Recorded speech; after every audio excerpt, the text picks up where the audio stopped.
Have you ever felt a place was watching you? Or heard a sound that didn't belong?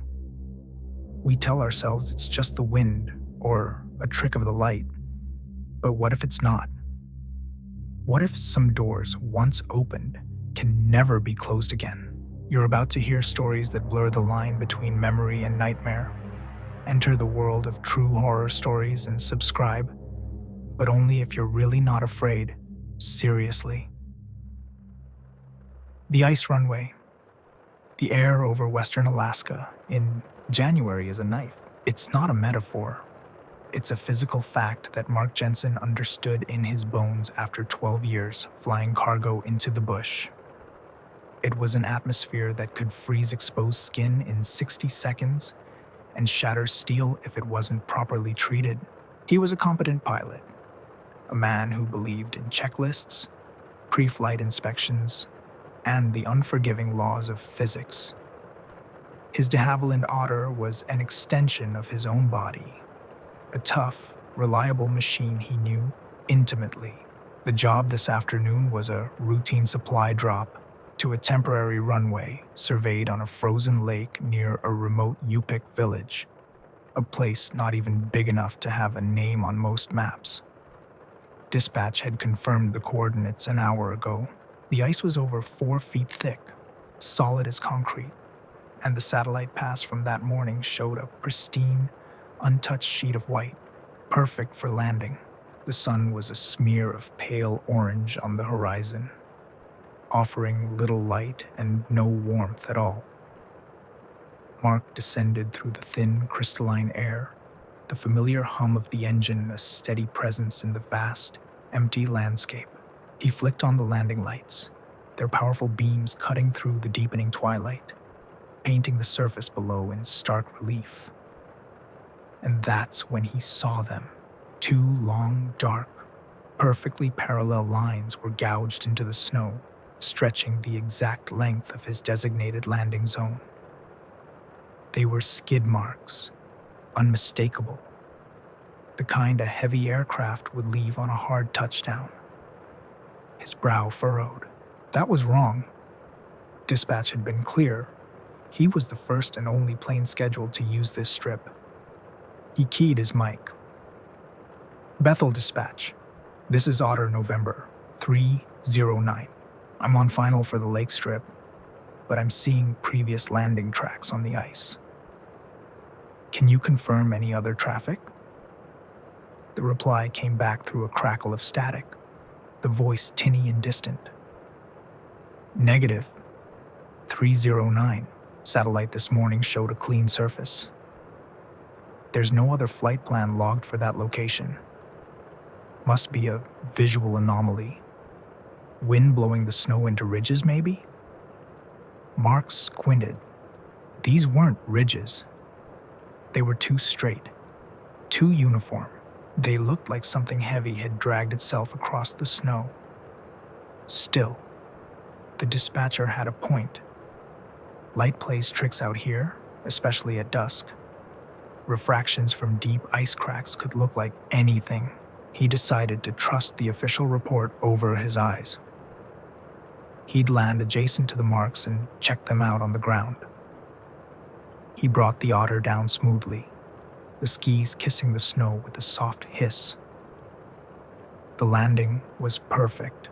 He taxied to his designated offload point, the engine noise seeming to shrink in the immense silence of the tundra. He killed the engines, and the silence that rushed in was absolute. It was a physical pressure, a weight on his eardrums. Outside, the temperature was already plummeting past -30.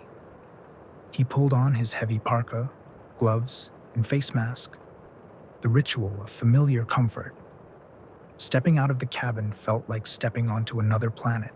The air was so still and cold, it felt solid. He crunched across the snow toward the strange marks, his high-powered flashlight cutting a clean cone through the gloom. They were not ridges. They were not cracks. They were grooves, about a foot wide each, pressed cleanly into the hard-packed snow and down to the ice itself. What was deeply unsettling was the complete lack of any other tracks. There were no tire marks leading to them, no footprints around them, nothing but his own fresh prints from the plane. It was as if a massive, wheelless object had descended from the sky, scraped along the ground for 1,000 feet, and then lifted off again without leaving any other trace of its existence. He knelt down, pulling off a glove in the punishing cold to get a better look. The surface inside the groove was strange. It wasn't rough like scraped ice should be. It was smooth, almost glassy, with a dark, oily sheen that didn't reflect his flashlight beam but seemed to swallow it. He reached out a hesitant finger. It wasn't wet. And it wasn't cold. It felt like nothing. A dead zone of texture and temperature that his nerves couldn't quite process. A shiver, completely unrelated to the cold, traced its way down his spine. He stood up, a deep, primal unease beginning to bloom in his gut. This was wrong. This was fundamentally, physically wrong. He pulled out his satellite phone to take a picture, to document this impossibility, but the screen was dead. No signal. Not just weak, but completely gone. He tried the plane's radio. Nothing but a wall of white noise on every channel.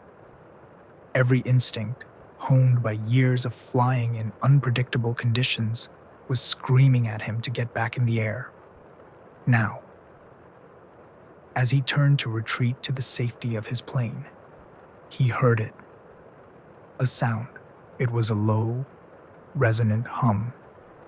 So deep it was more of a feeling in his chest than something he heard with his ears. It wasn't the wind. It wasn't the plane's cooling metal.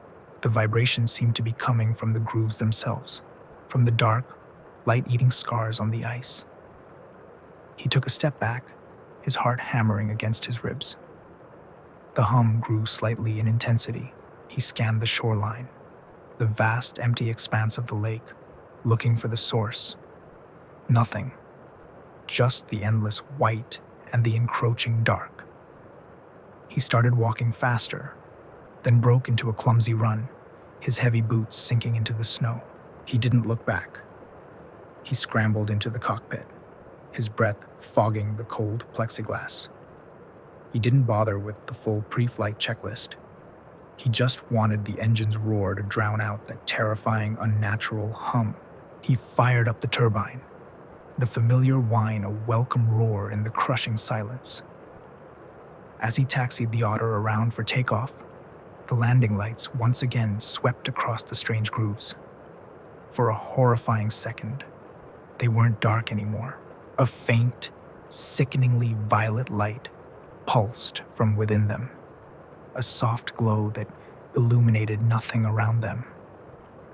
And at the far end of the runway, where the grooves began, the air itself seemed to shimmer, to distort like a heat haze over asphalt. But there was no heat here. There was only an impossible, life-draining cold. He didn't wait to see what would happen next. He pushed the throttle to its stop, and the otter surged forward, lifting off the haunted ice and clawing its way into the dark sky. He flew back to Bethel with the cabin heat on full blast, but he couldn't stop shivering. His official report mentioned only unstable ice fissures, a lie to avoid a psychiatric evaluation. The FAA log for January of 2007 simply shows the temporary airstrip was closed due to unsafe surface conditions. Mark requested a transfer to a warmer region the following week. He never flew in Alaska again. He never told anyone what he really saw, but even now, years later, in the dead of night, he sometimes wakes up with that low, resonant hum vibrating in his memory, and he can't shake the feeling that he saw a runway that wasn't meant for things from this world. The shifting dormer. Daniel was a carpenter, not a ghost hunter. He worked with wood, with steel, with the solid, dependable materials that built the world. He understood the language of old houses, the creaks and groans of settling timber, the way a building breathes with the changing seasons. When the Sitka Historical Society hired him in March of 1992 to help restore the old Hannon House, a salt-sprayed Victorian relic overlooking the Sound, he saw it as a challenge, not a threat. The house was a beautiful wreck, its bones strong, but its skin weathered by a century of Alaskan coastal storms. His specific task was to repair and seal the attic, focusing on a large dormer window that had been leaking for decades. The frame was rotten, the sashes warped. It was a straightforward, if tedious, job. On the first day, he pried the window shut, hammering it into place with 6-inch nails and bracing it with a 2x4 for good measure. It wouldn't budge for a hurricane. He left his tools neatly arranged on a dusty drop cloth, ready to start the real repair work in the morning. The next day, when he climbed the narrow stairs to the attic, a cold draft hit him. The dormer window was open. Not just a crack, but wide open, its rotted sash gaping at the gray Sitka sky. He stared at it, a knot of confusion tightening in his stomach. The 2x4 brace was on the floor. The nails he'd driven were bent, pulled clean from the old wood. He checked the weather log. No storms, no high winds, nothing that could explain the force required to do that. He rationalized it. The old wood must be softer than he thought. Maybe the house settled in a strange way overnight, the torsion popping the nails loose. It was unlikely, but it was possible. He was a man who believed in possible explanations, so he sealed it again, this time using longer, thicker lag bolts, driving them deep into the studs with a power drill. He even screwed a sheet of plywood over the interior frame. Nothing was getting through that. He was about to leave when he noticed his tools. They weren't where he'd left them. His hammer, which he always laid flat, was standing perfectly balanced on its head. His chisels were arranged in a neat, symmetrical fan. It was bizarre, like a child had been playing a game. He shook his head, blaming his own memory. He must have been tired when he packed up. He went home, the image of the balanced hammer nagging at the edge of his thoughts. The following morning, the attic was frigid. The plywood sheet he'd screwed over the dormer was lying on the floor. The lag bolts were gone, not sheared off, not bent. They were simply gone, and the window was wide open again, a silent invitation to the cold, damp air. This time, there was no rational explanation. No amount of wood contraction or house settling could unscrew 4 heavy-duty lag bolts and remove a sheet of plywood. The hair on the back of his neck stood up. His tools were once again rearranged. His handsaw was propped up against a wall, its teeth pointing toward the door. His tape measure was fully extended, snaking across the floorboards in a perfect spiral. A cold dread, heavy and suffocating, began to settle over him. He wasn't alone in this house. He reported the issue to the site foreman, a gruff old-timer named George. He expected to be laughed at, but George just nodded slowly, his face grim. The Hannon place has a reputation, he said, not meeting Daniel's eyes. Old man Hannon, the one who built it, lost his wife and daughter to consumption up in that room. They say he never accepted it, boarded himself up in there until he starved. George told him that other workers had reported strange things over the years. The sound of a woman crying, tools vanishing, a child's laughter echoing in the empty halls. No one stayed in the house after dark. The project was already behind schedule. The Historical Society was pushing them.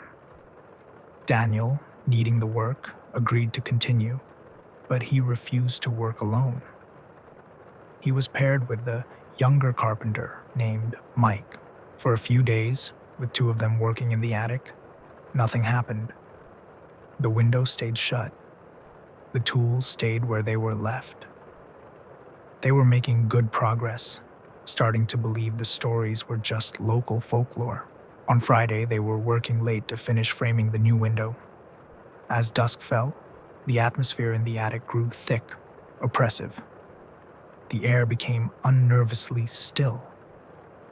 That's when they heard it, a faint, rhythmic sound from the far side of the attic, behind a stack of old furniture covered in a dusty canvas sheet. It was a soft, methodical hammering. Tap, tap, tap. Daniel and Mike froze, looking at each other. Their own hammers were on the floor at their feet. The sound was clear, precise. It wasn't the house settling. George had already left for the day. They were the only ones there. Mike, pale-faced, whispered, "What is that?" Daniel, trying to maintain a brave front, picked up a heavy crowbar. "Probably a loose shutter in the wind," he said, his voice lacking conviction. He crept toward the source of the sound, his heart pounding. As he got closer, the hammering stopped. The silence that followed was somehow worse. He reached the covered furniture, took a deep breath, and yanked the canvas sheet off. There was nothing there. Just an old, forgotten rocking horse, covered in a thick layer of undisturbed dust. There were no loose shutters, no branches scraping the roof, nothing. As they stood there in the ringing silence, a floorboard creaked directly above them, on the small roof of the dormer itself. They both looked up. A shower of dust and old wood shavings rained down on them. A deep, long scratch began to appear on the ceiling, as if a giant nail was being dragged slowly across the wood from the outside. Then came a sound that broke them both. It was the sound of hammering, but it wasn't the soft tapping from before. It was a furious, violent pounding, coming from right outside the dormer window they had just sealed. It was the sound of something immense and powerful trying to break its way in. They didn't wait. They scrambled down the attic stairs, falling over each other in their panic. They fled the Hannon house and never went back. The Sitka Historical Society work order from March 1992 was never completed. The dormer window remains unrepaired. Locals say that on quiet nights, if you stand on the street below, you can still see it. Sometimes it's closed, and sometimes it's open.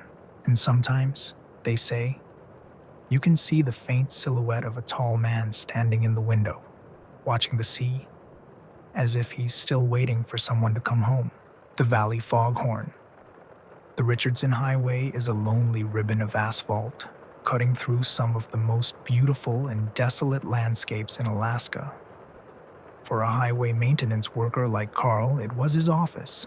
He knew every curve, every frost heave, every avalanche chute for a 100-mile stretch south of Delta Junction. It was a job that demanded pragmatism and a deep respect for the sheer, unforgiving power of nature. In October of 2014, during a week of unusually heavy, persistent fog, Carl started hearing the sound. He was working in a section of the road that wound through a deep, landlocked river canyon, the rock walls rising hundreds of feet on either side, muffling the world in a blanket of gray mist. The nearest saltwater port, Valdez, was over 100 miles away as the crow flies. Yet, what he heard was unmistakable. It was the deep, mournful, resonant blast of a large ship's foghorn. It echoed through the canyon. A low, powerful tone that seemed to make the very air vibrate. The first time, he dismissed it. He was tired. The fog could play tricks on the ears. Maybe it was a semi-truck using its air horn miles away, the sound distorted by the valley's strange acoustics. But it happened again the next day. The same sound, in the same place. A long single blast, followed by silence. Then another blast, 2 minutes later. It was a pattern, a signal. He called his supervisor on the radio. "Frank, you're going to think I'm crazy, but are you hearing a foghorn down in Thompson Canyon?" Frank's voice came back, laced with amusement. "A foghorn, Carl? You been hitting the bottle early? The only water down there is the river, and it ain't deep enough for a rubber ducky." But Carl was insistent. He held his radio up. "Just listen." As if on cue, the sound rolled through the canyon again. A deep, sorrowful moan that was clearly audible even through the radio's static. There was a long pause from Frank's end. "Okay," he said, his voice suddenly serious. "I hear it. What in the world is that?" Over the next few days, it became the talk of the road crew. Everyone working that stretch of highway heard it. They'd stop their plows and graders, shutting off the engines and just listen, standing in the cold, damp fog. The sound was always the same. A repeating, patterned blast that seemed to come from nowhere and everywhere at once. They tried to find the source.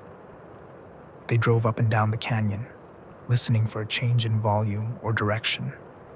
But the sound seemed to be omnipresent, echoing off the unseen ridges, a ghost in the mist. The Department of Transportation even sent a technician out with audio recording equipment. The official explanation they were leaning toward was an acoustic anomaly, a phenomenon called a temperature inversion, where sound from a distant source, like industrial equipment from a pipeline pump station, miles away, could be bent and channeled by layers of air, making it seem much closer than it was. The technician, a young man named Ben who believed in data, not ghost stories, set up a parabolic microphone. The audio log, dated October 23rd, 2014, captured the sound perfectly. It was a clean, low-frequency tone, repeating with almost perfect regularity. But when Ben ran a spectral analysis, he found something strange. The sound signature didn't match any known industrial horn, train whistle, or air brake system in the state's database. More unnervingly, there was a secondary, much lower frequency tone buried beneath the main blast. A subsonic pulse that was below the range of human hearing, but was clearly visible on the graph. It was a vibration that you would feel rather than hear. Carl didn't need a graph to tell him that. He felt it in his chest every time the horn sounded. It was a feeling of profound melancholy, a deep, ancient sadness that seemed to soak into the very rocks of the canyon. The rational explanation of a temperature inversion began to feel thin, inadequate. The sound wasn't just being channeled into the valley. It felt like it was born there. The peak of the strangeness came on the 5th day. The fog was thicker than ever, visibility down to less than 20 feet. Carl was in his truck, parked on the shoulder, waiting for the fog to lift enough to be safe to work. The foghorn started its mournful call, but this time it was different. After the first blast, there was a response. From further down the canyon, a second, slightly higher-pitched horn answered. Then a third, from the opposite direction. Soon, the entire canyon was filled with a cacophony of spectral foghorns, a chorus of ghostly ships calling to each other in the dense, gray sea of fog. They were overlapping, creating a disorienting, terrifying symphony of sound. Carl felt a primal fear grip him. He was in a deep canyon, miles from anywhere, surrounded by impossible sounds. It felt like he was at the bottom of a deep, dark ocean, and giant, unseen things were passing by in the gloom above. He cranked the ignition, the diesel engine roaring to life, and he drove out of that canyon as fast as he dared, the ghostly horns echoing behind him. The sounds continued for another 2 days, and then, as suddenly as they started, they stopped. The fog lifted, the sun came out, and the canyon was silent once more, except for the wind and the rush of the river. The official report concluded that the incident was likely caused by a rare, complex atmospheric event. The audio recordings were filed away, labeled unresolved acoustic phenomenon. But Carl knew what he heard. He still drives that stretch of highway, but he never stops in Thompson Canyon anymore, especially not when it's foggy. He says the silence there now feels different. It feels like the silence of something holding its breath, something ancient and vast, waiting in the mist to call out once more. The abandoned float plane ranger, Sarah Jenkins, knew Bristol Bay. She knew the shifting moods of its weather, the habits of its bears, and the telltale signs of illegal fishing operations. Patrolling the vast, labyrinthine coastline in her small skiff was more than a job. It was a connection to one of the last truly wild places on Earth. In the long, sun-drenched days of June 1990, she was on a routine patrol near the mouth of the Kvichak River when she saw something out of place. Tucked into a small, unnamed cove, bobbing gently in the tide, was a de Havilland Beaver float plane. It was an old model, but it looked to be in good condition. It was properly tied to a large spruce tree on the shore, its silver fuselage gleaming in the afternoon light. But there was no camp. No sign of a pilot or passengers. No smoke from a fire. Just the plane, sitting there in absolute solitude. A flicker of concern went through her. A pilot in trouble would have used the radio. An engine failure on takeoff might explain the location, but not the eerie quiet. She idled her skiff's engine and coasted closer. The silence was profound, broken only by the cry of a distant gull and the gentle lapping of water against the plane's floats. She called out, "Hello? Anyone here? Ranger service?" No answer. The silence pressed in. She nudged her skiff against one of the floats and secured it. Hesitantly, she pulled herself up onto the float and peered into the cockpit. The door was unlatched. The interior was messy, but not in a way that suggested a struggle. A navigational chart of the bay was spread out across the passenger seat, a course plotted in red ink. A half-empty thermos of coffee was sitting in a cup holder, still faintly warm to the touch. The radio was on, tuned to the local weather frequency, a low hum filling the small cabin. The keys were in the ignition. The fuel gauges showed the tanks were more than half full. Everything suggested the pilot had just stepped away for a moment. But a deep, chilling sense of wrongness washed over Sarah. The warmth of the engine block, which she could feel through the cowling, meant the plane had been flown within the last hour or two. Yet, there were no footprints on the muddy shore leading away from the aircraft. The rope tying the plane to the tree was caked in old dried mud, as if it had been there for a very long time, completely at odds with the recent engine heat. She climbed into the cockpit, her boots echoing on the metal floor. The plane's registration number was clearly stenciled on the dashboard. She got back in her skiff and radioed it in, her voice tight. "Kodiak Station, this is Ranger Jenkins. I've found an abandoned beaver, Registration November 751 Delta. It's in a cove at these coordinates. Engine is warm, cockpit is open, no sign of the pilot. The dispatcher acknowledged and told her to stand by while they ran the number. Sarah waited, the abandoned plane bobbing silently beside her, a metal ghost in the afternoon sun. The minutes stretched out. The feeling of being watched grew stronger, a prickling sensation on her skin. She scanned the dense tree line, searching for any sign of movement. The forest was still, unnervingly so. The radio crackled to life. The dispatcher's voice strained, confused. Ranger Jenkins, repeat that registration number. Sarah repeated it slowly and clearly. There was another long pause. Sarah? The dispatcher said, his professional tone gone. That can't be right. According to the NTSB database, November 751 Delta was a total loss. It crashed during a storm in the Aleutians in 1978. The wreckage was never recovered, but the pilot was declared dead. The aircraft was officially decommissioned 12 years ago. A cold wave washed over Sarah, colder than the Alaskan water.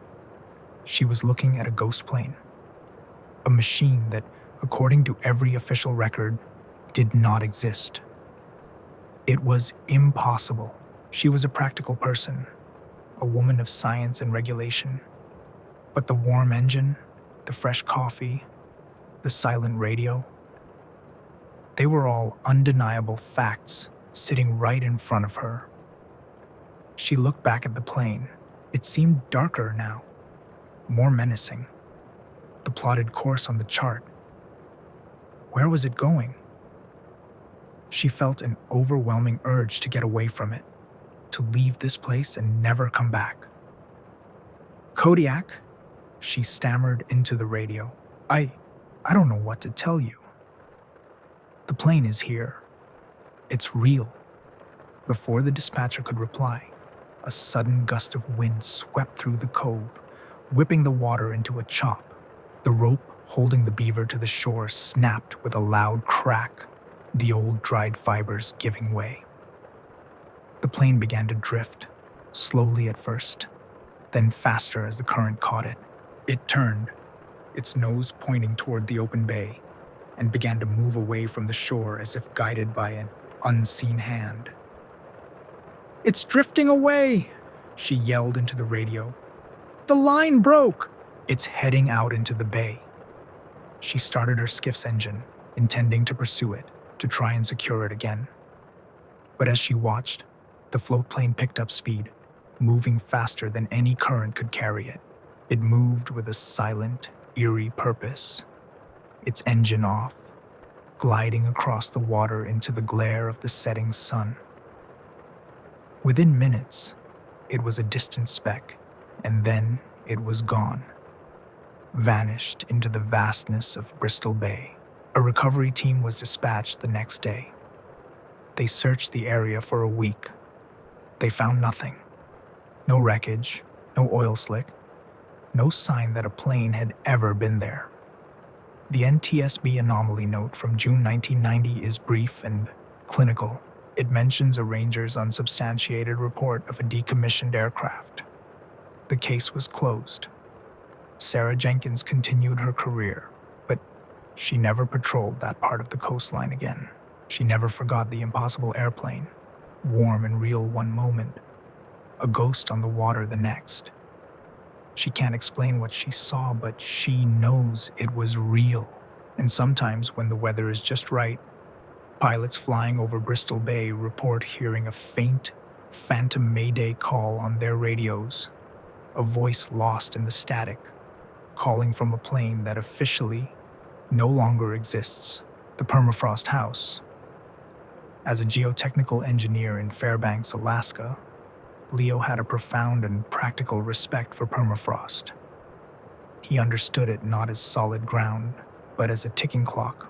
It was a subterranean glacier of soil, ice, and ancient organic matter that held the entire city's foundations in its frozen grip. For decades, that grip had been reliable. But as the climate warmed, the clock was speeding up. In September of 2003, he got a call that made his blood run cold. It was from a frantic homeowner in a newer subdivision on the outskirts of town. "You have to come see this," the man's voice cracked with panic. "My house, it's sinking." Leo had seen houses settle before. A few inches over a decade was normal, the result of a slow, predictable thaw. He expected to find foundation cracks and warped door frames. What he found was a nightmare of physics. The two-story family home, a perfectly ordinary suburban house, had dropped nearly 3 vertical feet on one side overnight. The entire structure was tilted at a sickening angle, the lawn torn and buckled around it as if a giant hand had pushed it down into the earth. The family was huddled on the street, wrapped in blankets, their faces etched with disbelief and terror. The homeowner, a man named David, grabbed Leo's arm. "We heard it all night," he said, his voice trembling. A groaning sound, like a ship breaking apart. Then this morning, this quote. Leo walked the perimeter, his professional calm a thin veneer over a growing sense of dread. The ground wasn't just soft. It was a slurry. The permafrost beneath the house had undergone what engineers called abrupt thaw, a catastrophic failure where the ice-rich soil liquefies, losing all structural integrity. But this was different. The sheer speed and scale were unprecedented. It wasn't a slow melt. It was a collapse. The borough's building inspector arrived, and together they cautiously entered the house. The interior was a disaster zone. The floor sloped so steeply it was difficult to walk. Furniture had slid and crashed against the walls. A deep, horizontal crack ran the entire length of the living room, wide enough for him to put his arm into. But the most disturbing thing was in the basement. They had to force the door open, as it was jammed against its now unlevel frame. The concrete walls were not just cracked. They were bowing inward, curving under some immense external pressure. Water and a thick, dark mud were seeping through dozens of fissures. It was as if the earth itself was actively squeezing the house, trying to crush it. "This isn't just thawing," Leo muttered to the inspector, his flashlight beam tracing the impossible curves of the concrete. "This is something else. The pressure is coming from all sides, not just from underneath." David, the homeowner, told them about the cameras. He had recently installed a security system, including 2 motion-activated cameras in the basement to monitor a persistent leak. They retrieved the DVR, hoping it had survived. They watched the footage on a laptop in the back of Leo's truck. The timestamp showed the first event happened at 2:17 a.m. The camera, pointing at the north wall of the basement, suddenly shuddered, a low groaning sound, captured by the camera's microphone, filled the audio. Then, with horrifying clarity, they watched as the concrete wall began to bulge outward, as if a massive, soft object was pressing against it from the outside. A network of cracks spread across the surface in seconds. The second camera, on the opposite wall, showed the same thing happening simultaneously. The pressure wasn't from one direction. It was a concentric, crushing force. The walls were being squeezed. The footage continued for hours. The groaning intensified, punctuated by the sharp crack of straining timber and the screech of twisting metal. Stored boxes and old furniture began to slide across the floor, then were pushed, as if by an invisible force, piling up against the basement door. It was clear the house wasn't just sinking. it was being actively consumed by the ground beneath it. The family had been lucky to get out alive. The house was immediately condemned. The borough erected a fence around the property, declaring it an active geological hazard zone. But Leo couldn't let it go. This wasn't a simple case of thawing permafrost. The speed, the inward pressure, it defied all the models. He returned to the site a week later. The house had sunk another 2 feet. The roofline was now almost level with the street. The windows were dark, shattered eyes staring out from a tomb of splintered wood and broken dreams. He had brought a ground-penetrating radar unit, wanting to see what was happening beneath the surface. He spent hours mapping the area around the house. The data that came back was deeply disturbing. Directly beneath the house was a massive void, a cavity in the earth that hadn't been there on any previous geological survey of the area. But around this void, the radar showed something dense and unidentifiable, a mass of organic material that wasn't showing up as soil or rock. It was a shape, almost like a colossal root system, or the tentacles of something unimaginably large, wrapped around the space where the house's foundation used to be. The official report, filed with the Fairbanks North Star Borough, cited a rare and aggressive form of thermokarst, a scientific term for the landscape that results from thawing permafrost. It was a convenient, if not entirely accurate, explanation. The house was eventually swallowed completely, the lot filled in and graded, a green scar on an otherwise perfect suburban street. No one ever built there again. Leo keeps a copy of that ground-penetrating radar scan in his office. He looks at it sometimes, at the impossible shape lurking in the digital darkness beneath the surface. He knows what he saw wasn't just geology, it was biology. He believes that deep in the Alaskan permafrost, things have been sleeping for millennia, and now they are starting to wake up, and they are hungry. The lighthouse file for Samuel Croft, becoming the keeper at the Cape Spencer Lighthouse in 1978, was the culmination of a lifelong dream. He was a man who craved solitude and order, and the lighthouse offered both in abundance. Perched on a remote, windswept rock at the entrance to Cross Sound, it was a bastion of vigilance against the wild Alaskan coast. His duties were simple and repetitive: maintain the light, monitor the weather, and keep a meticulous log of all events. The logbook was the heart of the lighthouse, a continuous, handwritten record stretching back decades. It was a history of storms, ship sightings, and the quiet madness of isolation. Samuel was a man of precise habits. He used the same brand of black fountain pen, his handwriting a neat, disciplined script. He took pride in his entries, in their clarity and accuracy. About a month into his tour of duty, the strangeness began. It was subtle at first. He woke one morning to find an entry in the logbook that he had no memory of writing. It was dated for the previous day, logged at 2 a.m. The entry described a sudden violent squall with gale-force winds and heavy seas. It was written in his own distinctive handwriting, using his own pen, which was resting right next to the book. But the storm had never happened. The night had been perfectly calm, the sea like glass. He checked his own personal diary, the weather instruments, everything confirmed it. The entry was a complete fabrication. He dismissed it as a product of sleep deprivation.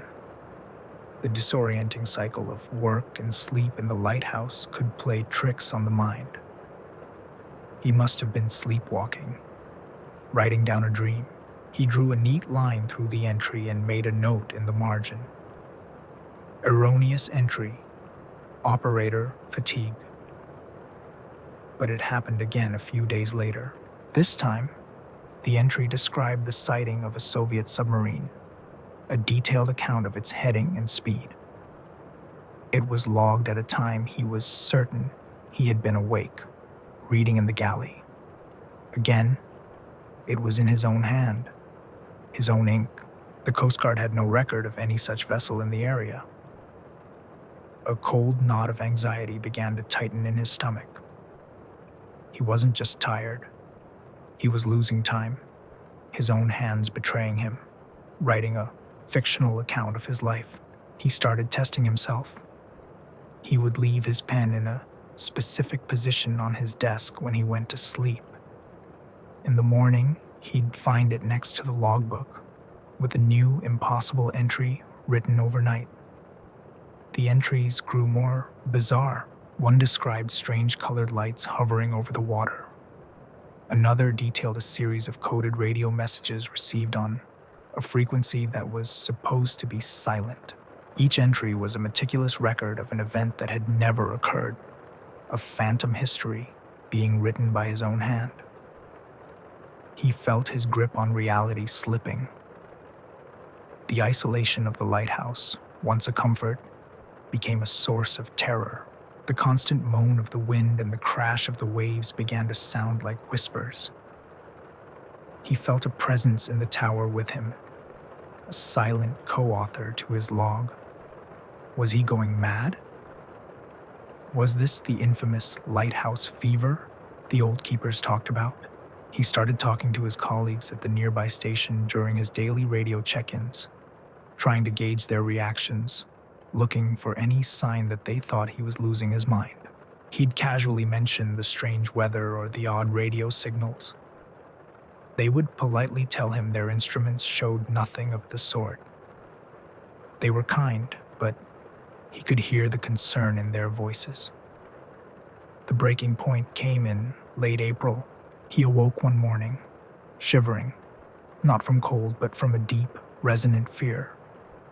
He went to the logbook, his hand trembling. The entry from the night before was the longest yet. It was a frantic, terrifying account. It described the main lens of the lighthouse going dark, despite all systems being operational. It spoke of a sound, a high-pitched, chittering sound, coming from outside the lantern room, 130 feet above the raging sea. And then, the final, chilling sentence, written in a spidery, panicked version of his own script. Something is scratching at the glass. It wants to get in. Samuel looked up at the giant Fresnel lens, the heart of the lighthouse. It was gleaming, working perfectly. The sky outside was a placid gray. There had been no storm. But as he looked closer at the thick, tempered glass of the lantern room, he saw them, long, deep scratches on the outside of the pane, scarring the surface. They were marks that no bird or storm debris could have made. They looked like they had been carved by something sharp, something impossibly strong. He packed his bag. He radioed the Coast Guard and requested an immediate transfer, citing severe personal stress. He didn't mention the logbook, the impossible entries, or the scratches on the glass. He knew how it would sound. A helicopter evacuated him that afternoon. The man who replaced him was an old friend, a keeper named Thomas. A week after Samuel left, he called him on the mainland. "Sam," Thomas said, his voice hesitant. "I was looking through the logbook. I found your entries about the storms, the lights, and the thing outside the glass." "It was just stress, Tom," Samuel lied, his throat tight. "The isolation was getting to me." There was a pause. "Sam," Thomas said quietly, "I saw the scratches, and last night, I heard it too." Samuel never spoke to Thomas again. He was transferred off the lighthouse a month later, suffering from a complete nervous breakdown. The official USCG station logbook from Cape Spencer still exists, stored in an archive. Those pages from 1978 are filled with Samuel's neat, orderly script descending into frantic, impossible accounts. They are dismissed by officials as a textbook case of psychological decline due to extreme isolation. But the scratches on the lantern glass were never explained. They are too high, too deep, and old keepers on that coast will tell you that the Cape Spencer light has a habit of flickering at odd times, for no reason at all, as if something is momentarily standing in its way. The cold draft. For 20 years, Marcus was the night janitor for the Physical Sciences building at the University of Alaska, Anchorage. He was a creature of routine and silence, moving through the empty halls and laboratories after the professors and students had gone home. He knew the building's secrets, the finicky thermostat in the geology lab, the floorboard that always creaked on the third floor, the hum of the massive freezers in cryogenics. It was his world, predictable and calm, until the winter of 2011. That's when he first noticed the cold. It wasn't the ordinary chill of a drafty building in an Alaskan February. This was a profound, biting cold, localized to a 10-foot section of the main ground floor hallway. The building's heat was kept at a steady 70 degrees Fahrenheit, but walking through this one specific spot was like stepping into a walk-in freezer. The air became thick, heavy, and stole the breath from his lungs. At first, he reported it to facilities maintenance. They sent a technician who checked the HVAC system, the insulation, the window seals. He found nothing. All the ducts were working perfectly. The temperature in the rest of the hallway, just feet away from the cold spot, was normal. The technician chalked it up to a strange convection current and left, scratching his head. But the cold spot didn't go away. It got worse. One night, Marcus found a thin layer of frost coating the floor in that section of the hall. It was impossible. The air temperature in the building was nowhere near freezing. He touched the tile. It was ice cold, so cold it burned his fingertips. He looked closer. The frost wasn't a random patch.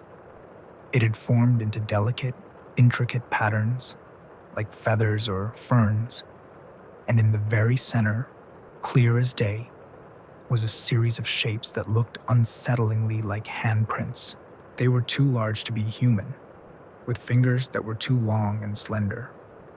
The sight sent a shiver of pure dread through him. This wasn't an HVAC problem. The science departments got involved. Professors with expensive thermal imaging cameras and environmental sensors started taking readings. What they found only deepened the mystery. The thermal camera showed a pillar of extreme cold, a pocket of air that consistently registered at 10 degrees below zero, while the air just inches away was 70 degrees warmer.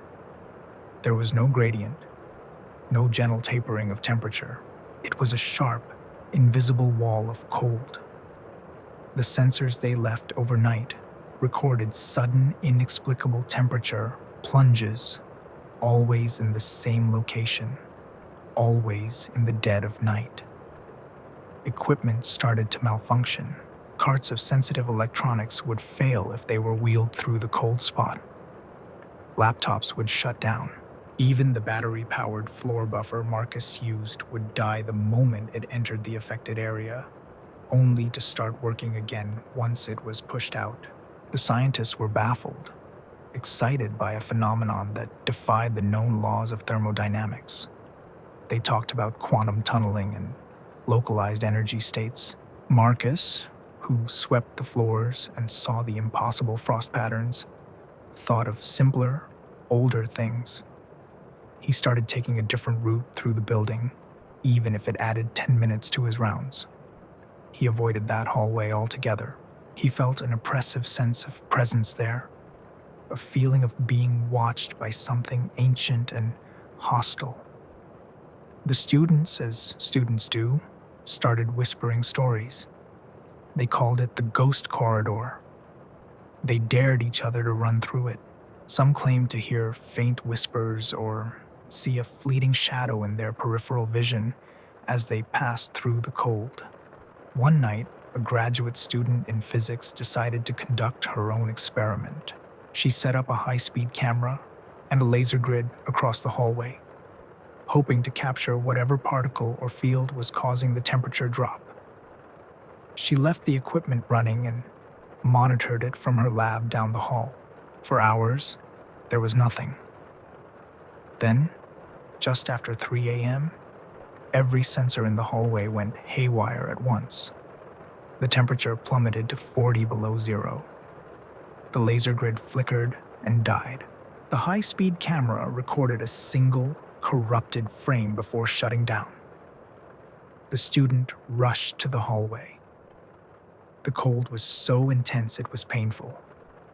The air was thick with ice crystals, and the source of the cold was no longer an invisible spot.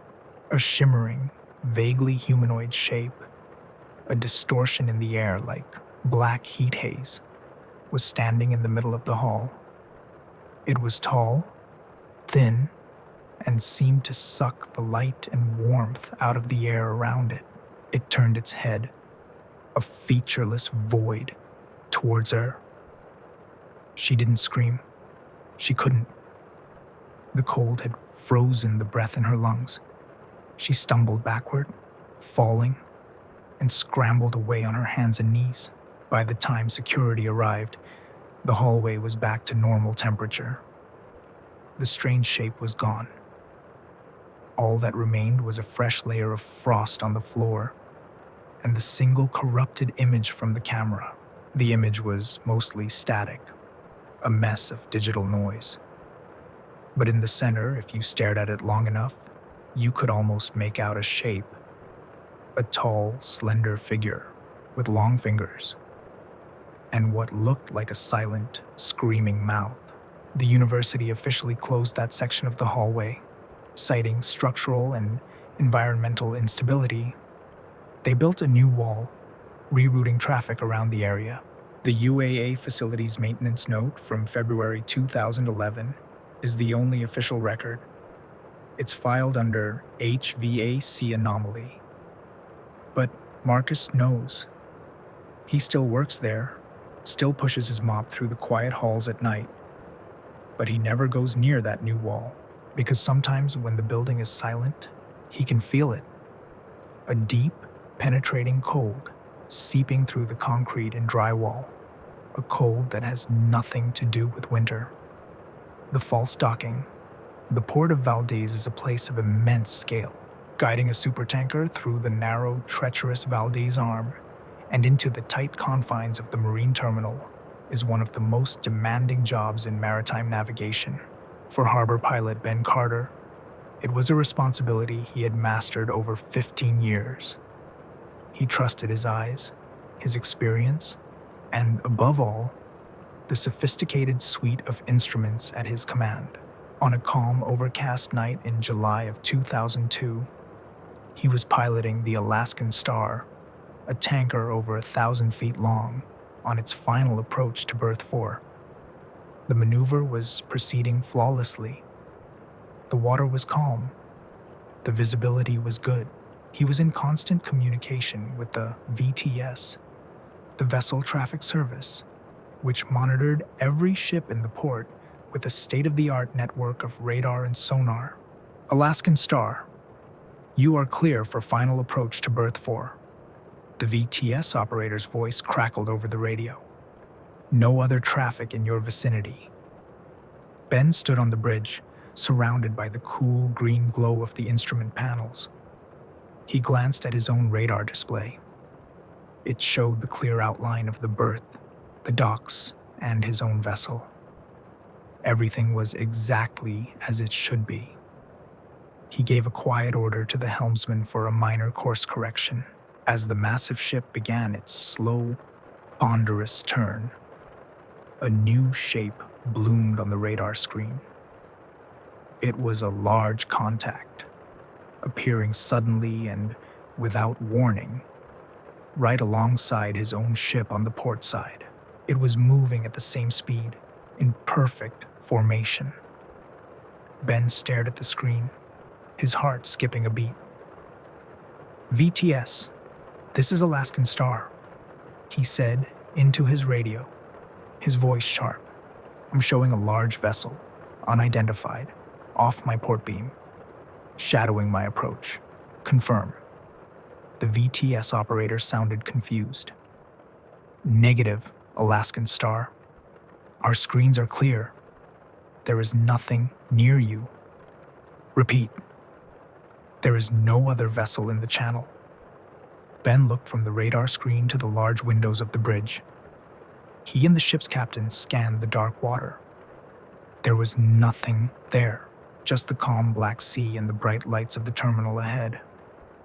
But the radar was insistent. The ghost ship was still there, a solid, undeniable green blip. "It's on my screen. VTS," Ben said, a cold unease creeping into his voice. "It's big, maybe a freighter, and it's getting closer." He checked the ship's sonar display. Incredibly, the sonar confirmed it. It was showing a deep draft hull right next to theirs, displacing water, a solid object in a place where their eyes saw only empty sea. The instruments, the technology he relied on every day, were telling him a completely different story than his own senses. The captain, a stoic Norwegian named Lars, looked pale. "It must be a ghost echo," he muttered, trying to rationalize it. Radar reflecting off an ice flow or a temperature layer in the water. But there were no ice flows. The water temperature was uniform, and a ghost echo wouldn't appear on both radar and sonar simultaneously, with such a clear, defined shape. The crew on the deck, preparing the mooring lines, started shouting, their voices rising in panic over the radio. "Bridge, we have a problem. The proximity sensors on the port side are going crazy. They're showing something right up against the hull." Ben's blood ran cold. The proximity sensors were physical, magnetic trips. They couldn't be fooled by a ghost echo. They only activated when another massive metal object was within a few feet of their own hull. As the Alaskan Star eased toward the massive docking fenders of the berth, the unthinkable happened. The entire ship shuddered, a deep, groaning impact that vibrated through the steel deck plates. Alarms blared on the bridge. The impact sensors on the dock itself lit up, registering a collision. But they were still 20 feet from the dock. The collision had come from the port side, from the empty water where the phantom ship was supposed to be. Everyone on the bridge instinctively looked out the port windows. There was nothing, just dark, placid water.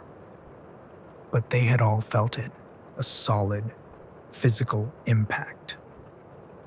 The VTS operator's voice was frantic over the radio. "Alaskan Star, what was that? We registered a seismic shock at your location.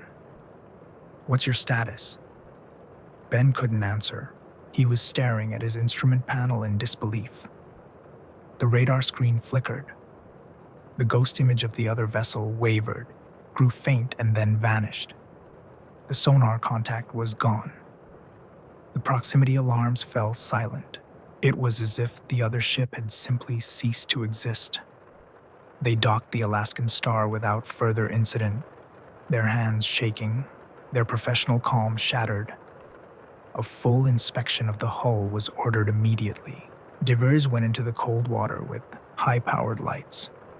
What they found was impossible to explain.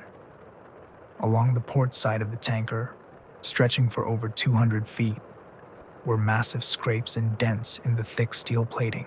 Long gouges were carved into the hull, and streaks of red paint, a color not used anywhere on the Alaskan Star or the terminal, were smeared across the damage. It was the kind of damage that could only be caused by a glancing collision with another enormous ship.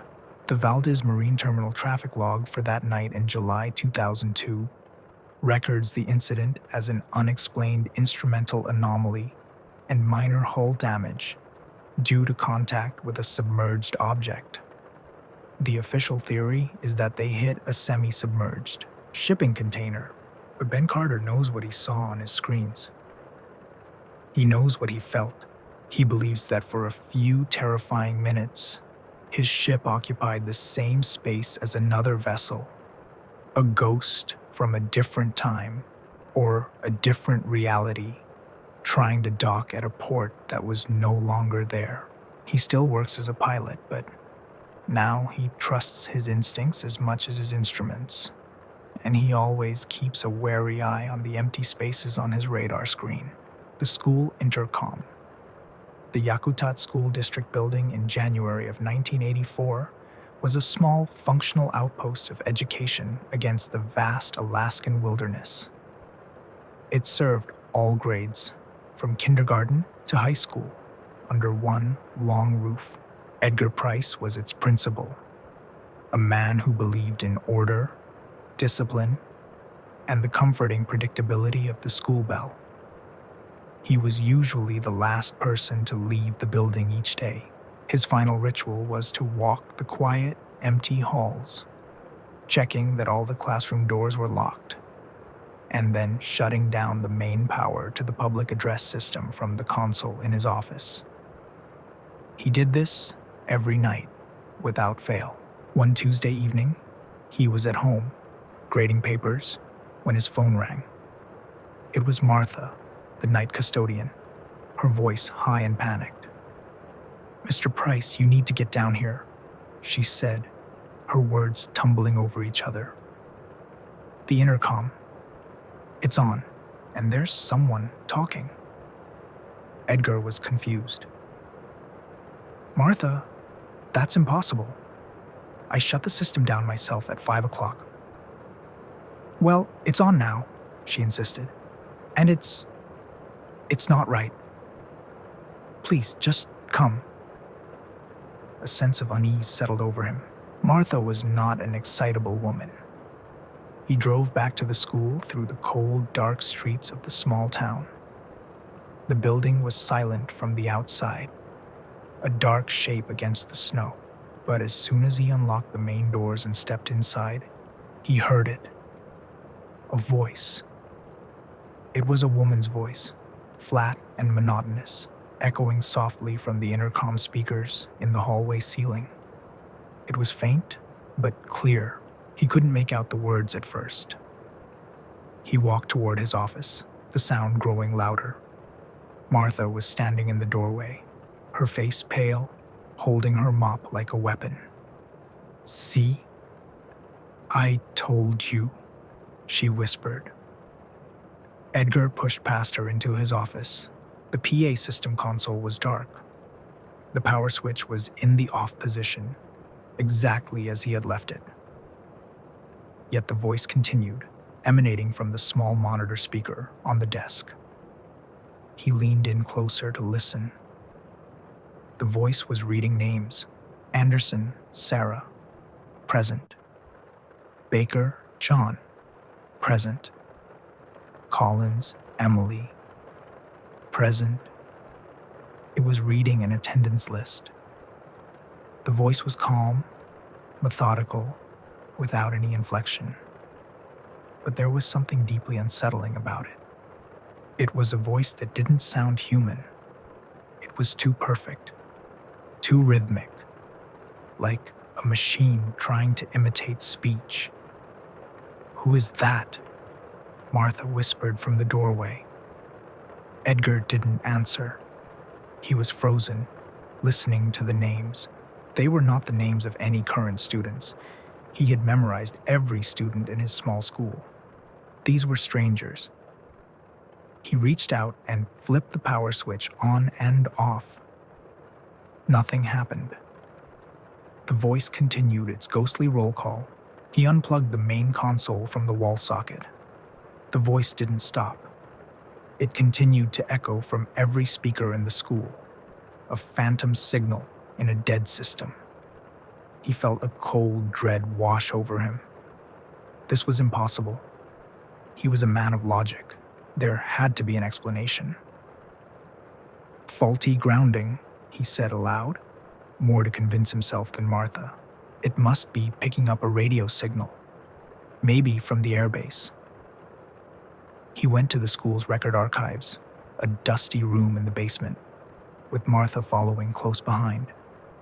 He started pulling out old yearbooks from the 70s, the 60s, the 50s. He was looking for the names he had heard. He finally found them. In a faded, black and white yearbook from 1958, Anderson, Sarah, Baker, John, Collins, Emily. Every name the voice had read was from the third grade class of 1958. His blood ran cold. He remembered the stories the old-timers in town told about the fire. In the winter of '58, the original schoolhouse, which had stood on this very spot, had burned to the ground in the middle of the night. An electrical fire, they said. The building had been empty. No one was hurt. At least, that was the official story. Back in his office, the voice was still speaking, having finished the attendance list. Now, it was reciting something else, and the rain in Spain stays mainly in the plain. It was a vocal exercise, the kind a teacher would lead a class in. The sound was hypnotic, terrifying. Edgar grabbed a blank cassette tape and shoved it into the PA system's recording deck, hoping to capture the sound, to have proof. He hit record. They stood there for nearly an hour, listening to the disembodied voice recite multiplication tables, then state capitals, then the Pledge of Allegiance. It was a ghostly echo of a school day from a time long past. Then, as abruptly as it began, it stopped. The speakers fell silent. The oppressive atmosphere in the building seemed to lift. The silence that remained was heavy, final. The next day, Edgar filed a tech ticket with the district. He described the incident in vague terms, mentioning a possible electrical fault causing audio interference.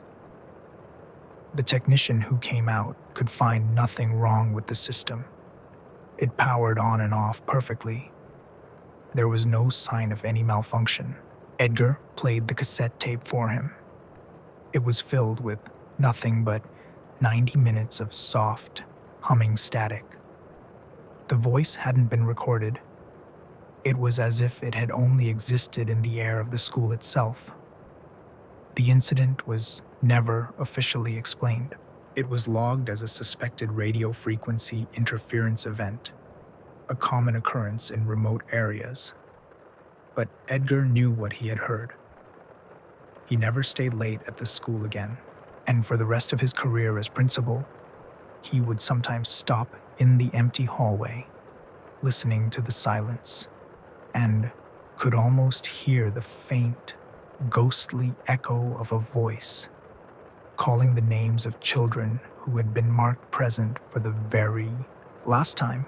The distant flare, the North Star oil platform, was an island of steel and light in the vast, turbulent darkness of Alaska's Cook Inlet. For Dave, a senior maintenance technician, it was a world of roaring machinery, constant vigilance, and the ever-present smell of salt and crude oil. It was a demanding, isolated life, but the camaraderie and the pay were good. In August of 1999, during a late-night shift on the upper deck, he saw something that didn't belong. Looking east, across about 5 miles of choppy black water, he saw a bright, dancing flame. It was a flare stack, the kind used to burn off excess natural gas. The flame was strong and steady, a brilliant orange torch against the night sky. The problem was, it was coming from the Arctic Sun, a neighboring platform that had been decommissioned and abandoned 3 years prior. Dave had been part of the crew that had capped the wells and shut the rig down. He knew for a fact that its valves were sealed, its pipes were purged, and its power was cut. It was a cold, dead ghost of a platform. He called the rig supervisor, a man named Henderson, up to the deck. "Look over there," Dave said, pointing. "Isn't that the Arctic sun?" Henderson squinted, then pulled out a pair of high-powered binoculars. He was silent for a long moment. "Well, I'll be damned," he muttered. "That's a flare, all right. And that's her location. What in the hell is going on?" They radioed the Coast Guard immediately. An unmanned, decommissioned platform spontaneously igniting its flare stack was a serious safety and environmental concern. The Coast Guard dispatcher sounded skeptical, but promised to log the report. For the rest of the night, the crew of the North Star watched the mysterious flame. It burned with an unnatural steadiness, not flickering or wavering in the strong wind like a normal flare would. It was just a constant, silent pillar of fire on the horizon. There was something deeply unsettling about it. It was a light where there should have been only darkness, a sign of industrial life from a place that was supposed to be dead.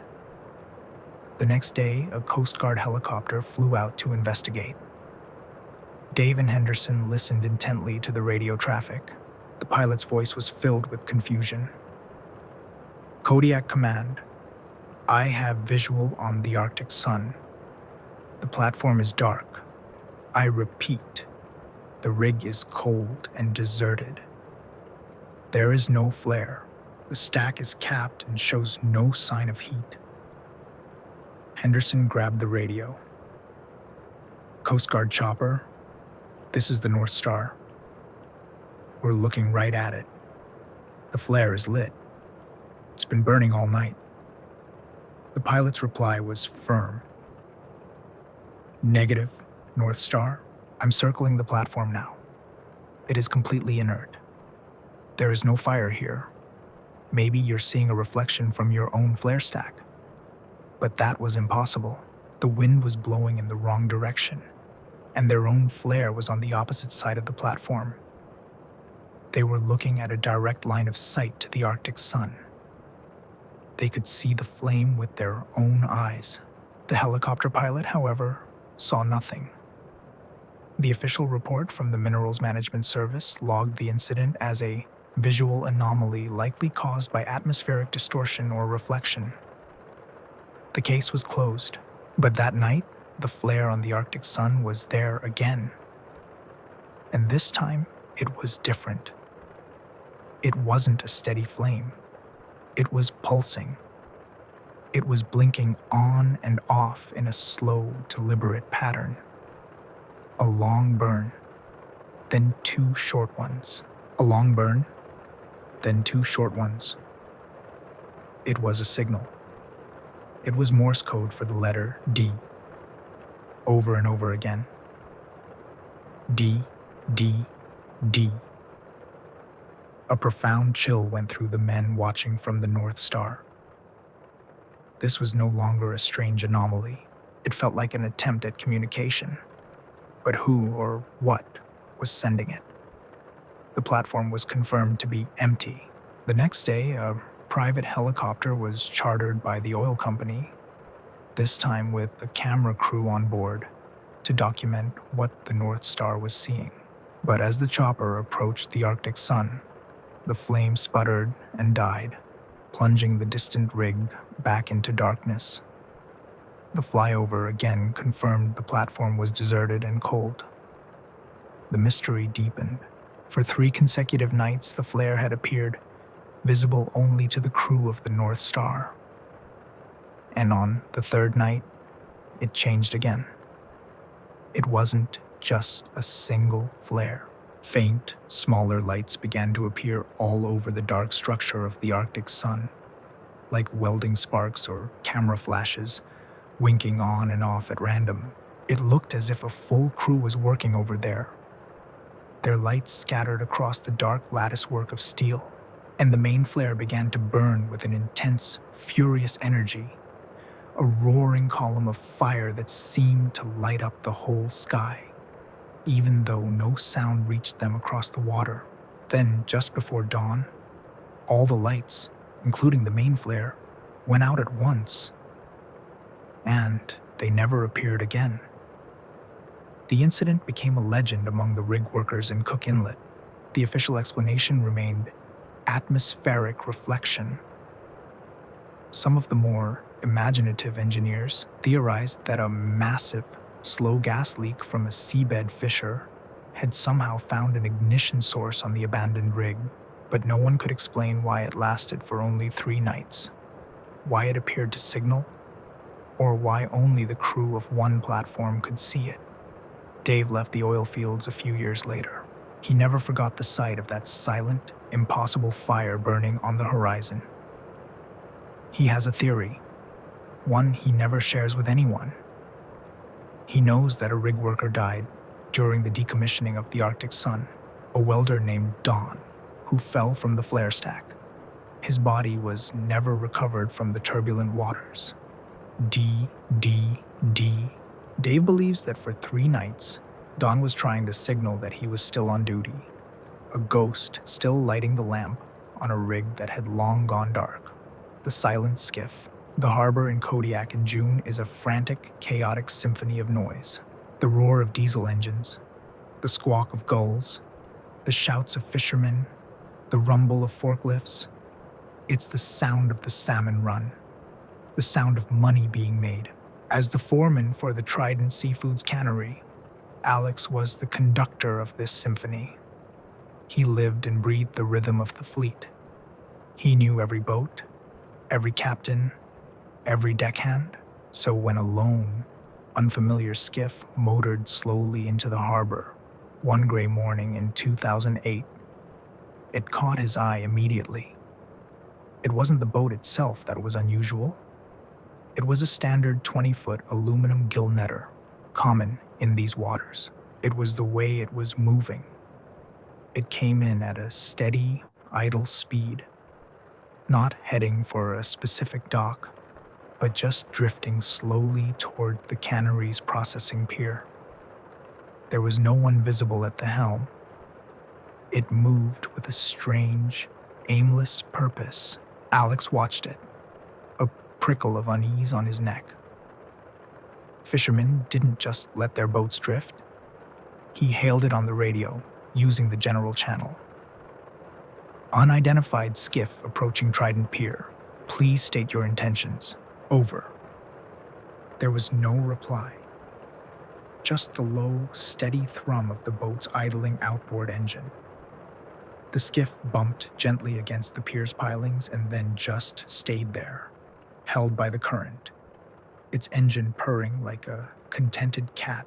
Alex and 2 of his workers went down to the dock. The boat was empty, utterly, completely empty. There was no sign of a struggle, no blood, nothing to suggest foul play. But the scene was deeply, chillingly wrong. A half-eaten sandwich and a steaming thermos of coffee sat on the console. The GPS was on, displaying their current location in the harbor. The coolers on the deck were filled to the brim with fresh, glistening sockeye salmon, perfectly iced down. The fish were so fresh they must have been caught within the last few hours. The fishing gear was neatly stowed, the nets cleaned and piled. It was as if the fisherman had simply vanished into thin air in the middle of his work. "Call the harbor patrol," Alex said, his voice quiet. The harbor patrol officers were just as baffled. They came aboard and ran the boat's registration number. The number came back as invalid. It wasn't registered to any vessel in the state of Alaska or anywhere else in the country. It was a ghost boat, a vessel with no official existence. Yet, it was solid, real, its engine still warm, its catch still fresh. The coffee in the thermos was still hot. The officers questioned every boat in the harbor. Had anyone seen this skiff before? Had anyone seen who was piloting it? No one had. It had just appeared out of the morning mist, a silent arrival from nowhere. The boat was towed to the Harbor Patrol's impound dock. The fish were logged as evidence and then disposed of. A missing person report was filed, but with no name to attach to it, it was just a John Doe file, destined to gather dust. The story of the silent skiff became a piece of local lore, a waterfront mystery to be debated over beers at the end of a long day. The prevailing theory was that it was an illegal, off-the-books fishing operation. The fishermen, likely seeing the Harbor Patrol, had probably panicked and jumped overboard, choosing to swim to shore and disappear rather than face the massive fines and confiscation of his gear. It was a plausible explanation. It made sense, but it didn't explain everything. It didn't explain the invalid registration number. It didn't explain why a seasoned fisherman would abandon a boat and a full catch worth thousands of dollars. And it didn't explain what happened next. About a week later, Alex was working a late shift at the cannery. He happened to glance out his office window toward the impound dock across the harbor. The silent skiff was gone. He called the Harbor Patrol, thinking they had moved it. The dispatcher's confused reply sent a chill down his spine. The boat wasn't supposed to have been moved. The officer on duty went down to the dock to check. He called Alex back a few minutes later, his voice shaken. The skiff was gone. The heavy chain and padlock that had secured it to the dock were lying on the ground, unlocked and undamaged. The security camera footage from the night before was useless. A thick, localized fog had rolled in around midnight, obscuring the impound dock completely for several hours. When the fog cleared, the boat was simply no longer there. There was no official record of it being released, no sound of its engine starting up, no witnesses. It had vanished from a secure, locked dock as mysteriously as it had arrived. The Harbor Patrol incident note from June 2008 is thin on details. It describes the appearance of an unregistered vessel, and then a second note, a week later, marks the case closed, with the vessel listed as disappeared from impound, presumed stolen. But the fishermen in Kodiak tell a different story. They say the boat wasn't stolen. They say it just went back to where it came from. Some of the older native Tlingit fishermen say it's a ghost ship, a warning from the sea. They say that sometimes, when the fog is thick and the water is quiet, you can still see it. A silent skiff with a running engine and no pilot, forever fishing in the waters between this world and the next. The gymnasium lights. The Palmer High School gymnasium was Gary's domain. For 30 years, he'd been the school's head custodian, and he knew the building better than anyone.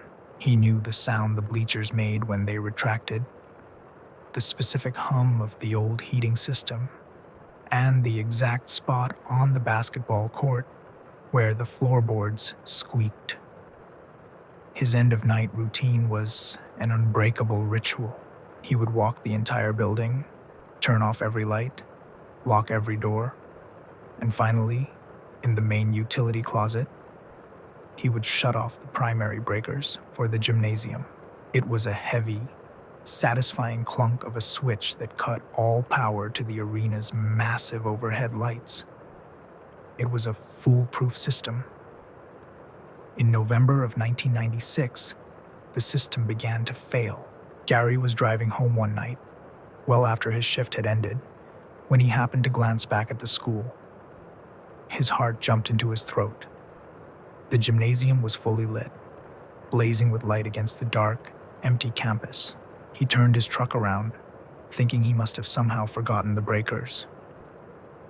He let himself back into the silent school, the jingle of his keys echoing in the empty hall. He went straight to the utility closet. The breakers for the gym were off, thrown hard into the down position, exactly as he had left them. Yet, from under the gymnasium doors, he could see a bright, powerful glow. He pushed the doors open and stared. Every single one of the giant mercury vapor lamps was on, humming loudly, flooding the empty basketball court with stark, white light. He stood there, bewildered. It was an electrical impossibility. There was no power going to those lights. He checked the light switches by the door. They were all off. He went back to the closet and cycled the breakers on and off again. Nothing changed. The lights in the gym stayed on, defying all logic. Finally, he had to leave them. There was nothing he could do. When he arrived for his shift the next morning, the gym was dark. The lights were off. He checked the breakers, still off. It was as if nothing had happened. He mentioned it to the principal, who called in an electrician. The electrician spent a whole day checking the wiring, the ballasts, the control panel. He found nothing wrong. He concluded it must have been a fluke, a power surge from the city grid that had somehow bypassed the breaker. Gary knew better. A week later, it happened again. This time, he was ready. The school had recently installed a new security system with motion detectors. He checked the log. At exactly 2:40 a.m., the motion sensors in the gymnasium had been triggered. They had stayed active for nearly an hour before falling silent again. The system was supposed to activate a security camera, but the footage for that time block was just a burst of corrupted static. Now Gary was scared. It wasn't just an electrical fault. Something, or someone, was in his gym in the middle of the night. The incidents became a regular occurrence, happening 2 or 3 times a week. Always the same pattern. The lights would come on. The motion detectors would trigger around 2:40 a.m., and the cameras would record only static. The school district, facing a budget crunch, was reluctant to spend thousands of dollars rewiring the entire gymnasium for what they saw as a minor, if strange, glitch.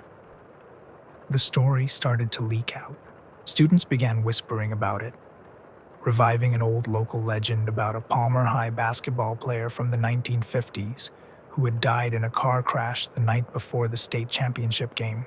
They called him the Phantom Dribbler. They said he came back to practice at night, still trying to get ready for the big game he never got to play. Gary didn't believe in ghosts, but he couldn't deny the evidence. He started to dread the end of his shift. The silence of the school at night no longer felt peaceful. It felt watchful. One night, he decided he had to see for himself. He turned off the breakers as usual, but instead of going home, he hid himself in the shadows of the upper bleachers, armed with a heavy flashlight and a thermos of coffee. He waited. The hours crawled by. The gym was pitch black, silent except for the groans of the old building. At precisely 2:40 a.m., the gymnasium lights flickered and then hummed to life, bathing the empty court in their sterile white glare. Gary's heart hammered against his ribs. He stayed perfectly still, hidden in the darkness. For a long time, nothing happened. Just the hum of the lights and the oppressive silence. Then he heard it. A sound. The faint, unmistakable rhythmic bouncing of a basketball. Squeak thump, squeak thump, squeak thump. It was coming from the center of the court, but there was no one there. The sound was clear, crisp, echoing in the vast, empty space. He could hear the squeak of sneakers on the polished wood, the sound of a player dribbling, moving across the court. But he saw nothing. The ball was invisible. The player was invisible. He could only hear them. The dribbling stopped. He heard the sound of a deep breath being taken, the shuffle of feet, and then the soft whoosh of a ball passing through a net. A moment later, the bouncing started again, from under the opposite hoop. Gary was paralyzed with a fear so profound it was physical. He was witnessing a ghost game. He stayed there for what felt like an eternity, listening to the phantom practice until the dribbling faded and the lights, one by one, flickered and died, plunging the gym back into absolute darkness. He stumbled out of the school and never worked the night shift again.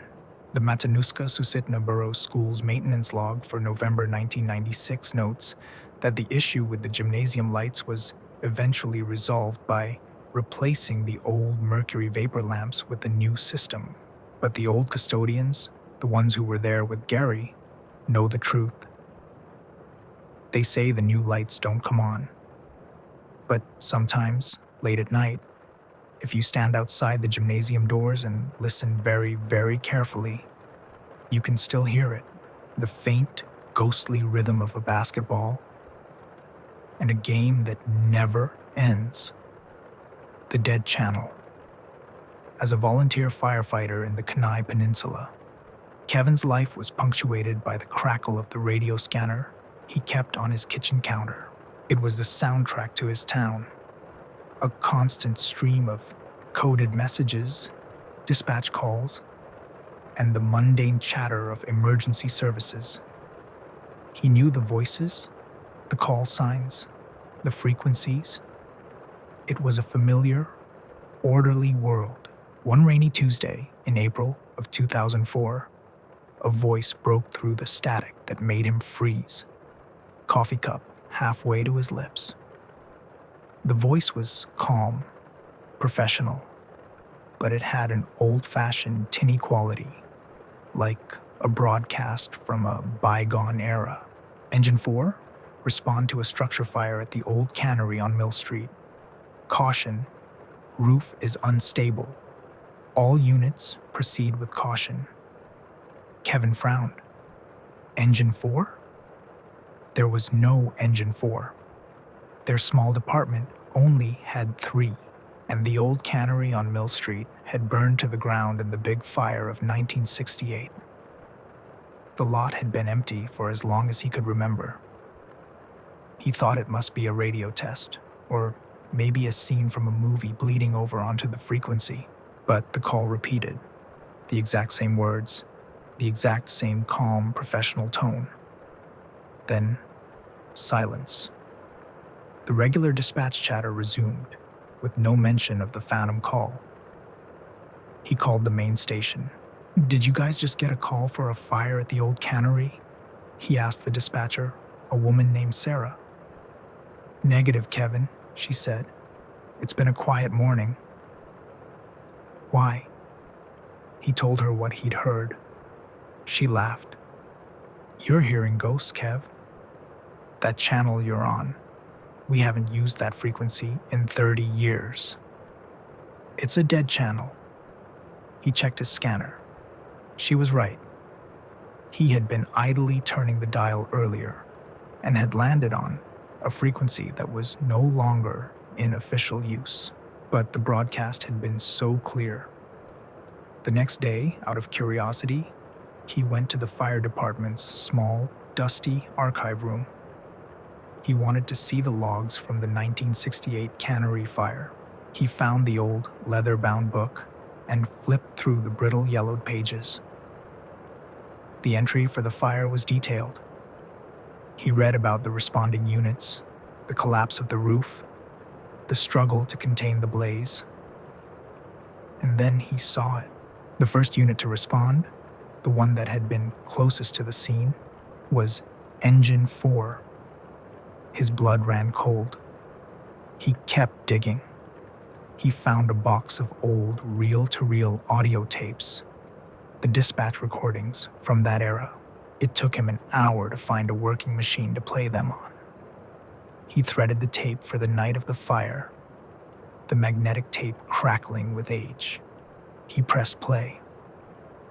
And there it was, Through a haze of static, the exact same voice, the exact same words he had heard on his scanner. Engine 4, respond to a structure fire at the old cannery on Mill Street. Caution, roof is unstable. All units proceed with caution. It was a perfect match, down to the slight inflection on the word caution.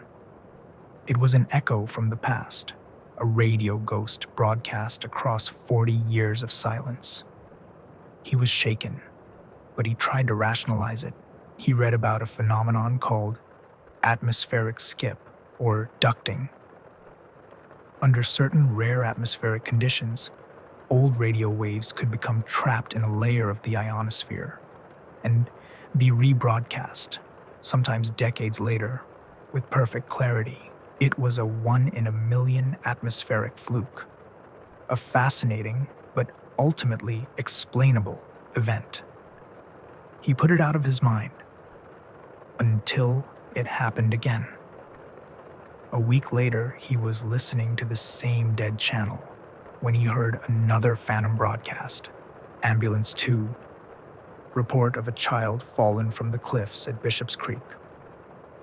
Again, he checked the archives. A child had indeed fallen from those cliffs in 1971. The dispatch call on the old tapes was identical. It started happening more frequently. Every few days, the dead channel would spring to life with a ghost call from the past. A car wreck from 1982. A lost hiker from 1965. A fishing boat in distress from 1979. Each one was a perfect echo of a real tragedy. A moment of crisis broadcast again into the present. Kevin became obsessed. He started recording the calls, cross-referencing them with the archives. He was creating a library of ghosts. He noticed a disturbing pattern. The calls were getting more recent. He heard a call from the 90s, then one from 2001. The atmospheric skip theory began to fall apart. That phenomenon was supposed to be completely random. This felt like a progression. It felt like something was catching up. The chilling climax came on a Friday night. Kevin was at the station on duty. The scanner was on the dead channel, as always. A call came through, but this one was different. It wasn't the calm dispatcher from the past. It was a man's voice, screaming in panic and pain. "Mayday, mayday! This is Engine 3. We're trapped. The roof has collapsed. We're in the basement of the hardware store. I can't breathe. We need..." The transmission ended in a horrifying burst of static and a sound like twisting metal. Kevin stared at the radio, his heart pounding. The hardware store. A fire had gutted it just last year. He had been there. He knew the crew from Engine 3. 2 of them, good men, his friends, had been killed when the floor gave way and they fell into the burning basement. The voice he had just heard was the last desperate radio call from his friend, a man named Mike. A call that was seared into the memory of every firefighter in the department. But this wasn't just an echo. As the phantom call ended, the real dispatch radio, on the official channel, burst to life. All units, structure fire reported at 145 Main Street. Repeat, structure fire at 145 Main Street. It was the address of the newly rebuilt hardware store. Kevin and his crew were the first on the scene. The fire was raging, smoke pouring from the windows. As they pulled on their gear, Kevin grabbed his captain's arm. "We can't go in the front," he yelled over the sirens. "The floor's going to collapse. We have to go in from the back." The captain looked at him, confused, but something in Kevin's face made him listen. They changed their attack plan. Minutes later, Just as Kevin had predicted, the main floor of the hardware store collapsed into the basement with a deafening roar, exactly where the first team would have been. The dead channel had not been replaying the past. It had been predicting the future. After that night, Kevin never listened to the dead channel again. He smashed his scanner with a hammer. The fire department's radio archive contains the recordings Kevin made, filed away as a curious anomaly. But Kevin knows they are not anomalies. He believes that for a brief time, a channel was opened, not through the atmosphere, but through time itself. And he heard the echoes of tragedies, past and future, whispering down the wire. The cemetery. Melt. For a groundskeeper, the seasons in Juneau are written in the earth. Frank knew the rhythm of the city cemetery by heart. He knew the slow greening of spring, the deep quiet of a snow-covered winter, and the muddy mess of the annual thaw. He'd been caring for this silent city of the dead for 15 years. In the middle of February 1987, a strange, unseasonable warm spell descended on Juneau. A pineapple express, the meteorologists called it, a river of warm, moist air from Hawaii. The snow, which had been several feet deep, began to melt with astonishing speed. The cemetery transformed into a landscape of slush and mud. It was during this rapid thaw that Frank first noticed the depressions in several sections of the cemetery, particularly the older 19th century part. The ground over certain graves had sunk, forming shallow, concave bowls in the earth. It was a common enough phenomenon. As the ground thaws, old coffins can collapse, causing the soil above to settle. It was part of his job to fill these in. But this was different. He was walking a row of old, weather-beaten headstones when he saw that the snow around one particular grave, that of a man named Silas Blackwood, who died in 1898, had melted completely, while the graves on either side were still covered in a foot of slushy snow. The ground over Silas's grave was bare, muddy, and steaming faintly in the cold air. It was as if a source of heat was emanating from beneath the ground, accelerating the melt in that one specific spot. Frank knelt down and touched the soil. It was warm, not just thawed, but distinctly warm to the touch. He was baffled. He'd heard of underground heat pockets caused by geothermal activity or decaying organic matter, but for it to be so precisely confined to a single grave plot was unheard of. He moved on, unsettled. A few rows over, he found another one, and then another. In total, he found 7 graves, all in the oldest section of the cemetery, all exhibiting the same strange, localized, accelerated snowmelt. The ground above them was warm and sunken, the grass already starting to turn a sickly, unnatural green, while the rest of the cemetery was still in the grip of winter. He reported it to his supervisor at the city, who told him it was probably just underground water pipes or some other geological quirk. But Frank knew there were no water pipes in that section of the cemetery. It was too old. The feeling of wrongness grew. The depressions over these specific graves seemed deeper than normal settling would account for. They looked less like the ground had settled and more like it had been compressed from above, or hollowed out from below. A soil testing team from the city came out to investigate. They took core samples from the affected graves and the surrounding areas. The results only deepened the mystery. The tests showed no recent digging. The soil was undisturbed, but the samples from the warm graves showed abnormally high levels of methane and other organic compounds, far higher than normal decomposition would produce, and a thermal probe registered a ground temperature 5 feet down, that was nearly 40 degrees warmer than the surrounding Earth.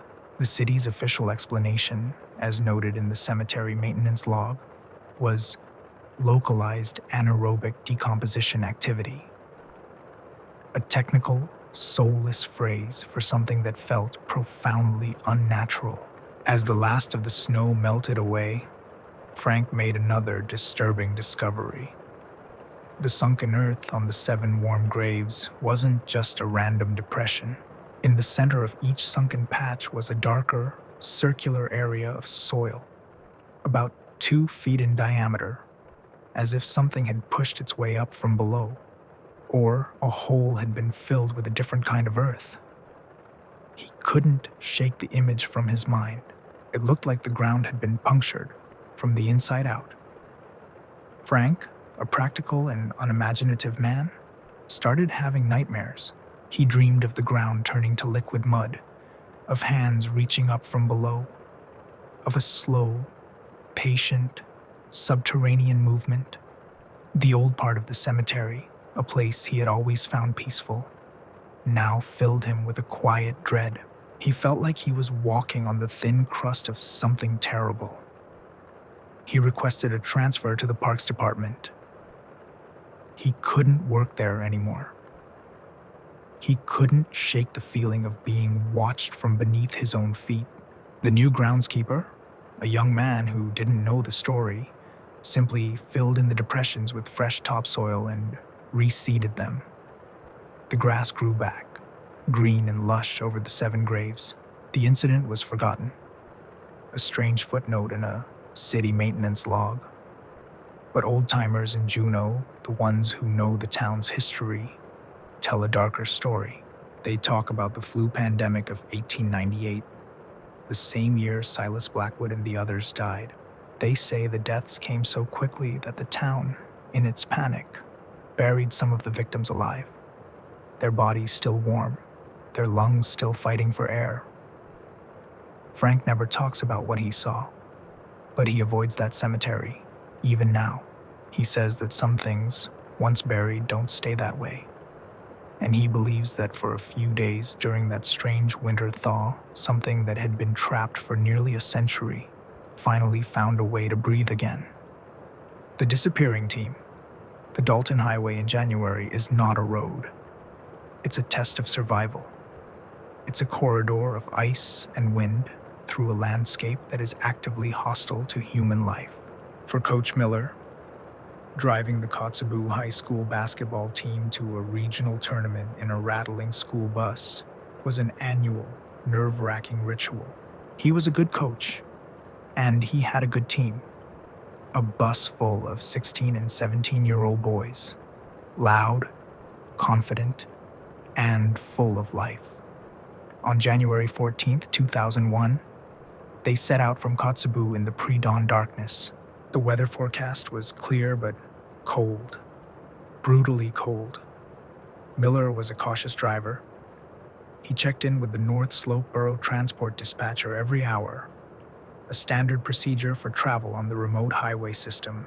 His last confirmed check-in was at 9:30 a.m. He reported his position, confirmed that the roads were clear, and said everything was fine. He was due to check in again at 10:30 a.m. That call never came. When he was an hour overdue, the dispatcher tried to raise him on the radio. There was only silence. She tried the bus's satellite phone. It went straight to voicemail. A knot of worry began to tighten. She checked the bus's GPS transponder. The last signal, the last ping from the bus, was at 9:45 a.m. It showed the bus was in the middle of a long, straight, empty stretch of the highway, miles from any town or intersection. And then, the signal was gone. By noon, with still no contact, a full-scale alert was issued. The weather, which had been clear, had taken a sudden, violent turn. A whiteout blizzard had descended on the highway, reducing visibility to 0 and making travel impossible. The search couldn't even begin. For 2 agonizing days, the storm raged, The entire region held its breath, praying for the missing team. The families gathered at the school, waiting for news that never came. They imagined the bus had broken down, that the boys and their coach were huddled inside, running the engine for heat, waiting out the storm. On the third day, the storm broke. The sun came out, shining on a world that was a pristine, brilliant, blinding white. The snowplows went out first, clearing the massive drifts from the highway. Then the state troopers began their search. It didn't take them long. They found the bus less than a mile from the location of its last GPS ping. It was pulled over on the side of the road, half buried in a snowdrift. Its engine was idling, the heater on full blast. The interior of the bus was warm. From the outside, it looked like a scene of rescue, a haven found in the storm. But when the troopers opened the door, they were met with a chilling, impossible silence. The bus was empty. All the team's gear was there. Their basketballs, their uniforms, their duffel bags, neatly stowed. Half-eaten bags of chips and soda cans were scattered on the seats. A Walkman with its headphones lay on a seat, still playing a faint, tinny song. The coach's clipboard was on the dashboard, a play drawn out. The keys were in the ignition. Everything was exactly as it should be, except for one thing. The people were gone. All 12 players and their coach. Vanished. The troopers' first thought was that they had left the bus to find shelter or help, and had gotten lost in the whiteout. It was a tragic but common story in the Arctic. But then they saw the snow. The blizzard had left a perfect, untouched blanket of fresh powder around the bus. And there were no footprints. Not a single track leading away from the vehicle. The doors had been locked from the inside. The only way out was through the emergency exit at the back. The troopers checked. The emergency exit was closed and latched. There was no physical way for 13 people to have exited the bus without leaving a single trace in the pristine snow that surrounded it. It was a locked room mystery on a desolate, frozen highway. The search that followed was one of the largest in Alaskan history. Helicopters, ground crews, search dogs. They combed every inch of the tundra for miles in every direction. They found nothing. No bodies, no clothing, no sign of struggle. It was as if the entire team had simply evaporated from a running, locked bus. The North Slope Borough transport log from that day is a chillingly sparse document. It shows the bus's last ping and then nothing. The official investigation concluded that the team had likely left the bus during a brief lull in the storm and were overcome by the blizzard, their tracks quickly covered by the blowing snow. Their bodies, the report suggested, were probably buried deep beneath the snowdrifts and would not be found until the spring thaw. But the spring came, and the snow melted, and nothing was found. The bus remains the only piece of evidence, a silent, yellow tomb from which 13 people disappeared without a trace. The families never gave up hope, but the mystery was never solved. The story became a dark legend in the region, a cautionary tale about the unforgiving nature of the North. But the lack of footprints has always haunted the investigators. It's the one detail that defies all logical explanation. How do 13 people vanish from a locked bus in the middle of a blizzard and leave no tracks? It's a question that has no answer, only whispered theories. Some say they were taken, not by the storm, but by something else, something that came for them in the whiteout, something that didn't need to open doors and didn't leave footprints in the snow. The Aleutian blackout, the power plant in Unalaska, is the beating heart of a remote and rugged community. It's a fortress of humming generators and transformers, holding back the Aleutian darkness. As a senior operator in December of 1995, Maria was a guardian of that light. She knew the island's power grid intimately. Every surge, every flicker, every strain placed on it by the island's fish processing plants and the unforgiving weather. On a particularly cold, still night, just a week before Christmas, it happened. At precisely 10:52 p.m., every light on the island blinked. It wasn't a flicker. It was a momentary, perfect blackout. For a single, jarring second, the entire island was plunged into absolute darkness. The lights in the power plant control room, the streetlights outside, the glow from the town across the harbor, everything went out. And then, just as suddenly, it all came back on. The whole event lasted no more than a second. Alarms blared in the control room. Maria and her team sprang into action, their training taking over. They scanned the boards, looking for the source of the fault. A generator trip? A transformer failure? A downed line from the wind? But all the meters showed a perfectly stable, uninterrupted flow of power. The generators had not faltered. The breakers had not tripped. According to every instrument in the plant, the blackout had never happened. Yet they had all seen it. They had all been plunged into that brief, profound darkness. The phones began to ring. It was residents from all over the island, from the town of Dutch Harbor to the remote houses on the far side of the bay. Everyone had seen it, a single, island-wide blink. Maria's team ran diagnostics for hours. They could find no explanation. There was no record of a power interruption in any of the plant's digital logs. It was a shared hallucination, a collective moment of lost time, backed by no data. The next morning, the stories started to come in. People weren't just talking about the blackout. They were talking about the sound. Dozens of residents, particularly those in more isolated parts of the island, reported hearing a strange, low-frequency humming sound in the minutes leading up to the event. They described it as a deep, resonant hum that seemed to come from the ground itself, a vibration they felt in their bones.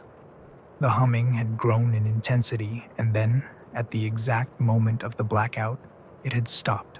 The Unalaska utility report on the incident was inconclusive. It was officially labeled a momentary grid synchronization fault, a catch-all term for an anomaly that couldn't be explained. Life on the island returned to normal. The strange, shared moment of darkness was forgotten by most, becoming a quirky local anecdote. For Maria, however, it was an unsolved puzzle, a ghost in her machine that she couldn't exorcise.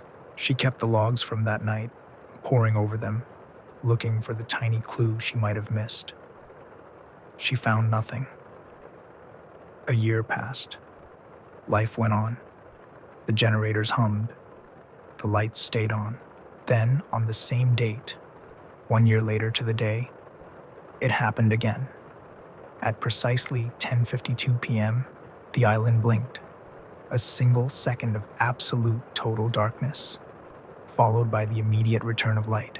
And once again, the instruments in the power plant showed no fault, no interruption, no record of the event. But this time, Maria was prepared. She had set up independent, battery-powered audio recorders at several locations around the island, and she had been watching the clock. The recorders captured it. In the minutes leading up to 10:52 p.m., a low, subsonic hum began, rising slowly out of the silence. It grew in intensity, a deep, powerful vibration that peaked and then abruptly cut off at the exact second of the blackout. The sound was real. The event was real, and it was happening on a schedule. Fear, cold and professional began to take root in Maria's mind. This wasn't a random grid fault. This was something else. Something deliberate. Something was causing a 1-second, island-wide power failure that left no trace on the electrical grid, and it was doing it at the same time, on the same day, every year. The utility company brought in outside engineers. They installed more sensitive monitoring equipment. They theorized it could be a rare form of solar flare interacting with the Earth's magnetic field, which is particularly active in the Aleutians, or perhaps a military experiment with some kind of electromagnetic pulse weapon. But no theory could explain the precision, the timing, the annual repetition. The event became a local tradition, a source of dread and morbid fascination. On that one night in December, people on the island would gather, waiting for the blink. It became known as the Aleutian Blackout. It happened for 7 consecutive years, always at 10:52 p.m., always on the same date. A single second of darkness. And then, on the 8th year, it didn't happen. The date and time came and went, and the lights stayed on. It never happened again. There has never been an official explanation. The utility reports are filed away, a collection of data that explains nothing. But Maria, now retired, has her own theory. She doesn't believe it was a solar flare or a military weapon. She looks at the timing, just before Christmas, in the darkest part of the year. She thinks about the humming sound, a sound like a vast, ancient machine powering up.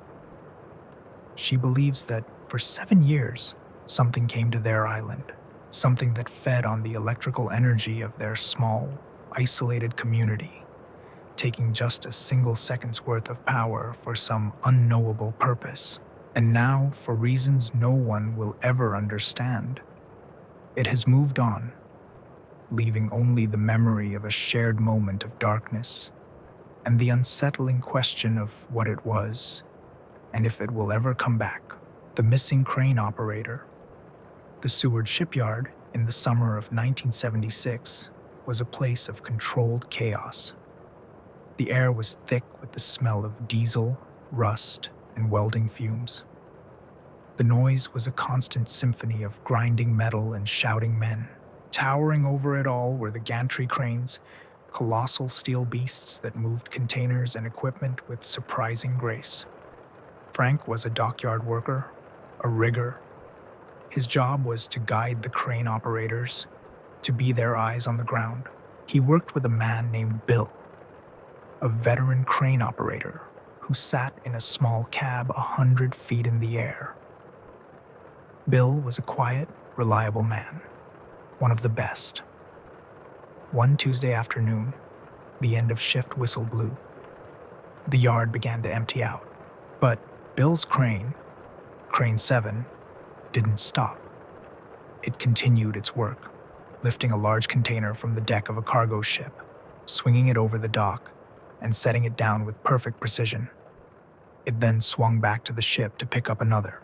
Frank, waiting on the ground to unhook the cables, was confused. Bill was a stickler for the rules. He never worked past the whistle. "Hey, Bill!" Frank yelled up, his voice lost in the wind. "Shift's over. You getting paid for overtime?" There was no reply from the cab high above. The crane just kept working, its massive motors humming, its cables groaning under the load. It moved with Bill's signature smoothness and efficiency. Frank tried calling him on the radio. "Crane 7, this is Frank. Come in, Bill." Only static came back. A growing sense of unease settled in Frank's stomach. This wasn't like Bill. He was meticulous about his radio checks. The shift supervisor, a big man named McGregor, came over. "What's he doing?" "Tell him to shut it down." "I'm trying," Frank said. "He's not answering."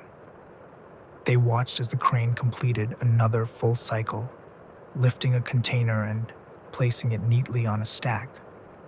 The movements were flawless, professional, but they were happening in a deepening, eerie silence as the rest of the shipyard shut down for the day. Finally, McGregor had enough. "I'm going up there," he said, and started the long climb up the steel ladder that led to the crane's operator cab. Frank waited below, his eyes fixed on the small box suspended against the gray sky. He saw McGregor reach the top, saw him try the cab door.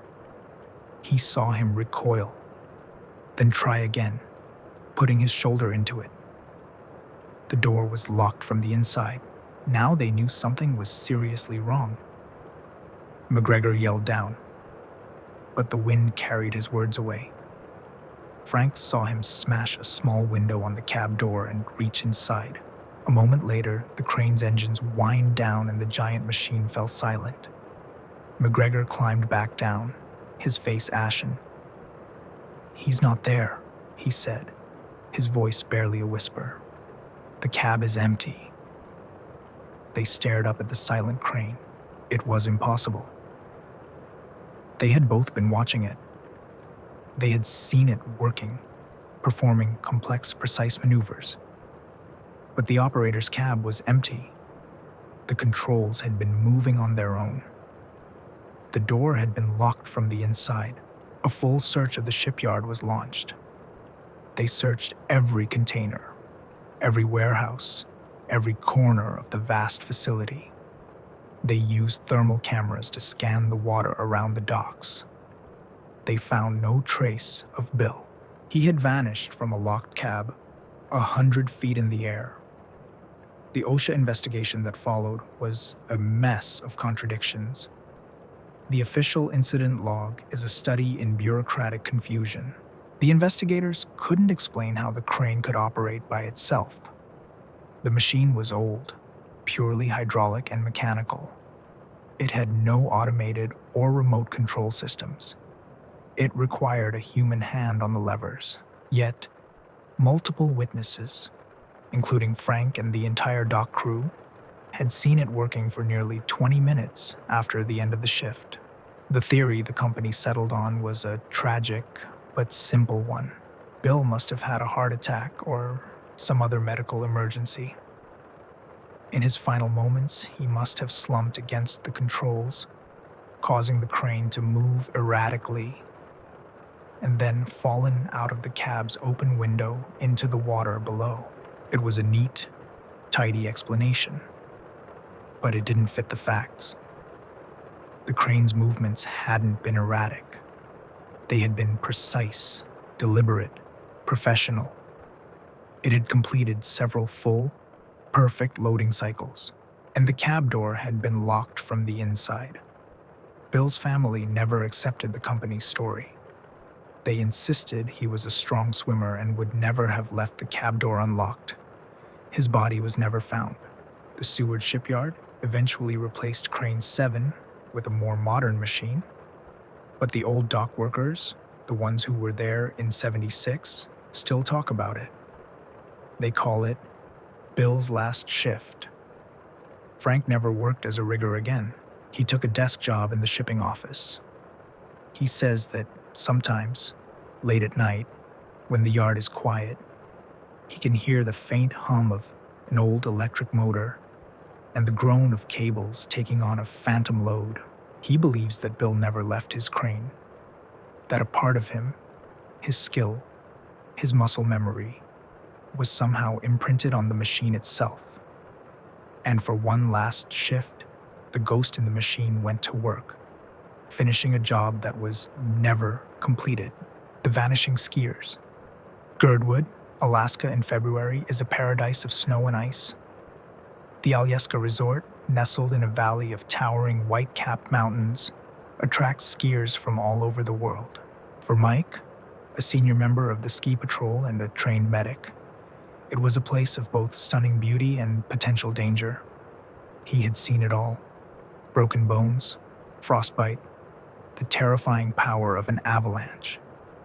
He was prepared for anything, or so he thought.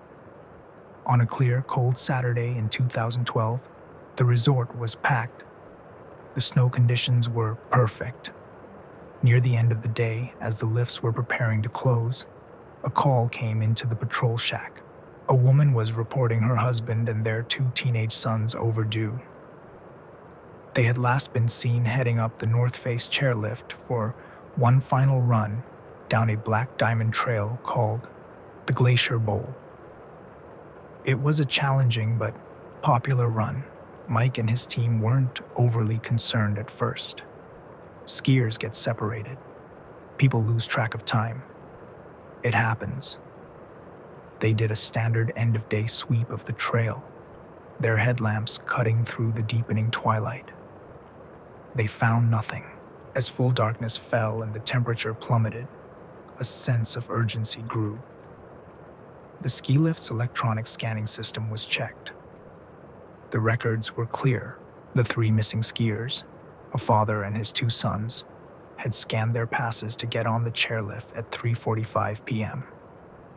But there was no record of them ever scanning their passes to exit at the top.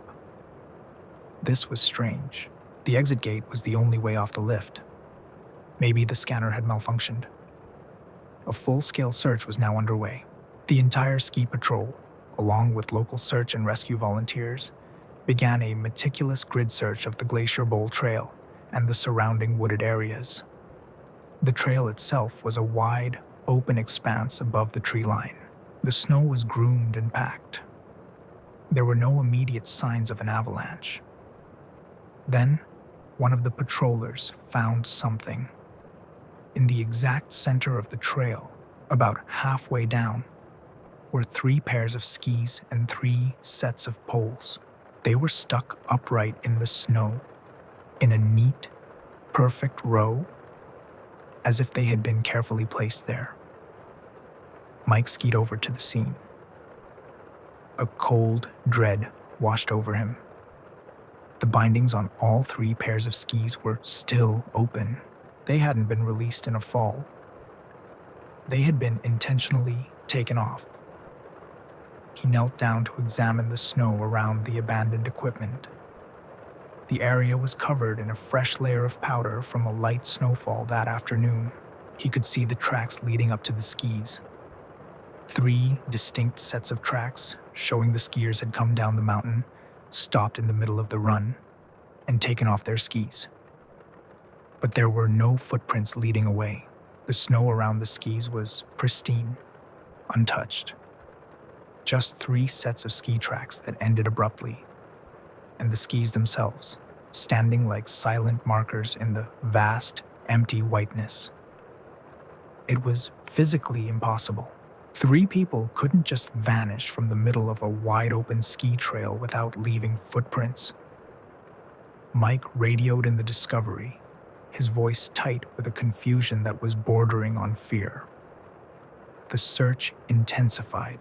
They brought in probes to check for crevasses hidden beneath the snow. They used avalanche beacons, even though there was no sign of a slide. The beacons were silent. They searched all night, the beams of their headlamps crisscrossing the cold, silent mountain. They found nothing. The Alaska Resort Patrol report from that night is a document of profound mystery. It details the discovery of the skis, the lack of footprints, the absence of any evidence of an accident. The prevailing theory, the one that the authorities settled on, was a small, localized avalanche, a slab slide that had buried the 3 skiers in their tracks while somehow leaving the skis untouched. It was a deeply improbable scenario, a 1 in a million freak of snow physics, but it was the only rational explanation they had. But the search crews who were on the mountain that night don't believe it. They know what they saw: an impossible scene, ski tracks that led to nowhere. Mike, the medic, has his own, more disturbing thoughts. He remembers the feeling on the mountain that night. The silence wasn't peaceful. It was heavy, watchful. The air felt charged, electric. He can't shake the image of those 3 pairs of skis, standing in a perfect row, like an offering. The bodies of the father and his 2 sons were never found. They remain on the list of Alaska's many missing persons, presumed victims of the wilderness. But their disappearance is different. It's a riddle with no answer. The Glacier Bowl Trail is still open. Skiers still race down its steep, open face, but the ski patrol always does an extra sweep of that run at the end of the day. And they look for more than just injured skiers. They look for tracks that lead to nowhere. And they listen for sounds on the wind that don't belong on a mountain, because some of them believe that the 3 skiers didn't get lost in an avalanche. They believe that something on that mountain that day simply reached out and took them, leaving nothing behind but their skis, a silent, chilling monument to an impossible disappearance. The tunnel broadcast. The Anton Anderson Memorial Tunnel is an engineering marvel and a monument to claustrophobia. It's a single-lane, 2.5-mile-long tunnel that burrows through a mountain, sharing its path with the Alaska Railroad. Traffic is tightly controlled, with cars waiting for their turn to pass through the narrow, rough-hewn rock passage. For a Department of Transportation worker like Chris, a shift in the tunnel's control room was a monotonous but critical job. He monitored a bank of cameras, controlled the traffic lights, and managed the massive ventilation fans. His voice was the voice of the tunnel, broadcast over a network of loudspeakers to the waiting cars. On a wet, foggy evening in October of 2017, Chris was in the middle of a routine traffic cycle. He had just given the all-clear for the eastbound traffic to proceed. The cars began to file into the tunnel's gaping mouth. Suddenly, the automated announcement system, a system he had not activated, came to life. A voice, calm, authoritative, and unfamiliar, filled the control room and boomed from the loudspeakers outside. Attention, attention, this is a tunnel safety announcement. All traffic must stop. The tunnel is now closed. I repeat, the tunnel is now closed. Please turn off your engines and await further instruction. Chris stared at the control panel. He hadn't touched a thing. His supervisor, a woman named Sarah, was in the room with him. She looked just as baffled. "Did you do that?" she asked. "No," Chris said, his hands hovering over the controls. "That wasn't me." The voice wasn't one of the pre-recorded safety messages. It was a live voice, but it wasn't his, and it wasn't Sarah's. Panic and confusion erupted among the drivers waiting at the tunnel entrance. Horns started blaring. Chris grabbed his microphone, his hand shaking slightly. "Motorists, please disregard that last announcement. That was a system error. The tunnel is open. I repeat, the tunnel is open and clear for eastbound traffic." But the other voice immediately overrode him. "Negative. That information is incorrect. The tunnel is closed. There is an obstruction on the tracks. Do not enter the tunnel." Sarah was already on the phone with the railroad dispatcher. "Do you have a train in the tunnel?" she asked urgently. The dispatcher's reply was clear. The tracks were empty. There was no train scheduled for another 2 hours. Chris frantically scanned the camera feeds from inside the tunnel. The long, straight passage was empty. There was no obstruction. There was nothing. The phantom voice broadcast one last chilling message. "The structural integrity of the west portal is compromised. Evacuate the area immediately." This is not a drill. That did it. The waiting drivers began to panic. attempting to turn their cars around on the narrow road, creating chaos. Sarah made a decision. She hit the emergency override, a physical switch that cut power to the entire PA system. The loudspeakers fell silent. It took them nearly an hour to restore order and get traffic moving again. The incident was a major disruption, but with no apparent cause. The supervisor of the tunnel operations logged the event as a critical system malfunction, likely caused by radio frequency bleed from a nearby transmitter. It was a plausible theory. The tunnel was packed with communication equipment. It was possible a strong signal had somehow hijacked their PA system. But the digital recorders, which were supposed to capture every broadcast made through the system, had no record of the phantom announcements. The logs were blank for that entire time period. It was as if the voice had bypassed their system entirely, broadcasting directly to the speakers. Chris couldn't shake the feeling of dread. The voice had been so calm, so certain, that the structural integrity of the west portal is compromised. 2 days later, a routine maintenance inspection was being performed on the tunnel. A team of engineers was checking the rock face around the west portal, the very entrance the voice had warned about. One of the engineers noticed a series of fine, hairline cracks in the rock above the entrance that weren't on any of the previous inspection reports. They brought in geological surveyors with more sensitive equipment. What they discovered sent a shockwave through the Department of Transportation. The rock face above the tunnel entrance was dangerously unstable. A massive, multi-ton slab of rock had shifted, likely during a recent minor earthquake, and was being held in place by nothing more than friction. It was a catastrophic failure waiting to happen. If it had given way when cars were entering or exiting the tunnel, it would have been a disaster of unimaginable proportions. The tunnel was closed immediately for emergency repairs, a closure that lasted for weeks. The engineers said the rock could have come down at any time. It was a miracle it hadn't.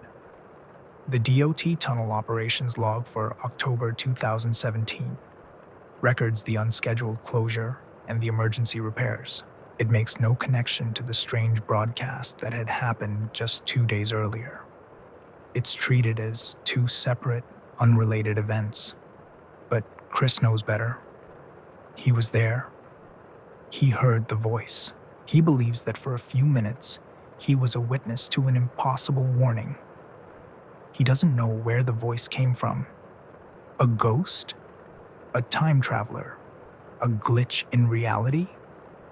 He has no explanation, but he knows that dozens of people are alive today because a phantom voice, broadcast from an unknown source, shut down a tunnel and cleared an area that was, without anyone knowing it, on the verge of a deadly collapse. He still works in the control room, but now he listens to the silence between transmissions with a new kind of attention, wondering if he will ever hear that calm, authoritative, impossible voice again. The stalled tram. The Mount Roberts tramway is a silent, graceful ascent from the cruise ship docks of Juneau to the pristine alpine meadows high above the city. For its operator, a young man named Ethan, the job was usually a peaceful one, a rhythmic cycle of rising and falling, with the stunning Gastineau Channel spread out below.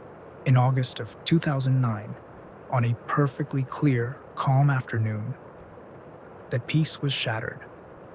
Ethan was in the top station, monitoring the descent of the southbound cabin, which was carrying about 15 tourists. The cabin was halfway down its journey, suspended hundreds of feet above a steep, densely forested mountainside, when every alarm on Ethan's control panel lit up at once. The tram had come to a dead stop. He stared at the wind speed indicator. It read 0. The cable tension was normal. The motor hadn't faulted. According to the diagnostic screen, the system had initiated an automatic emergency stop because of a sudden, massive overweight reading from the cabin's load sensors. He checked the number. It was showing a payload that was nearly 3 times the cabin's maximum capacity. It was an impossible reading. The cabin could only hold 20 people. There were 15 passengers and 1 attendant on board. He grabbed the radio. "Cabin 1, this is top station. We have a stall. Are you all right?" The attendant's voice came back, shaky and filled with fear. "We're okay, but something's wrong." We felt a huge jolt, like something landed on the roof. And now, there's a sound. "What kind of sound?" Ethan asked, his knuckles white on the console. "It's a knocking," she whispered, so the passengers wouldn't hear. "It's coming from underneath the floor." A loud, heavy knocking, and the whole cabin is swaying. Ethan looked at the camera feed from the cabin. He could see the terrified faces of the tourists, the cabin visibly swinging back and forth on the cable. Despite the complete lack of wind, the load sensors were still screaming about a massive overload. Every instinct told him this was a sensor glitch, a phantom reading. But the attendant's report of a jolt and the knocking, that was real. He tried to restart the system, to override the emergency stop. The motors groaned, but wouldn't engage. The system refused to move a cabin that it believed was dangerously overloaded. The passengers were trapped, suspended high above the ground, in a swaying car that was being knocked on from below by an unseen force. Minutes stretched into an eternity. The attendant's voice came over the radio again, now on the verge of hysteria. "The knocking is getting louder. It's right under my feet. It feels like something is trying to get in." Ethan could hear the faint, rhythmic banging in the background of her transmission. It was a heavy, metallic sound. Thump, thump, thump. He was about to call for a full-scale emergency evacuation, a terrifying process involving ropes and harnesses, when, as suddenly as it began, the knocking stopped. The swaying subsided, and the overload warning on his control panel vanished. The load sensors were back to normal. The system was showing a green light. Hesitantly, he engaged the motor. This time, it worked. The tram began its smooth, silent descent once more, as if nothing had happened. When the cabin arrived at the bottom station, it was met by a team of maintenance engineers. The passengers, pale and shaken, were quickly escorted away. The attendant told her story, her voice trembling, about the jolt, the swaying, and the terrifying, relentless knocking from beneath the floor. The engineers conducted a full inspection of the cabin, the roof, the undercarriage, the cables. They found nothing. No scratches, no dents, no sign of any external impact. The load sensors were tested and found to be in perfect working order. The tramway's official incident report from August 2009 is brief. It cites a temporary sensor malfunction as the cause of the stall.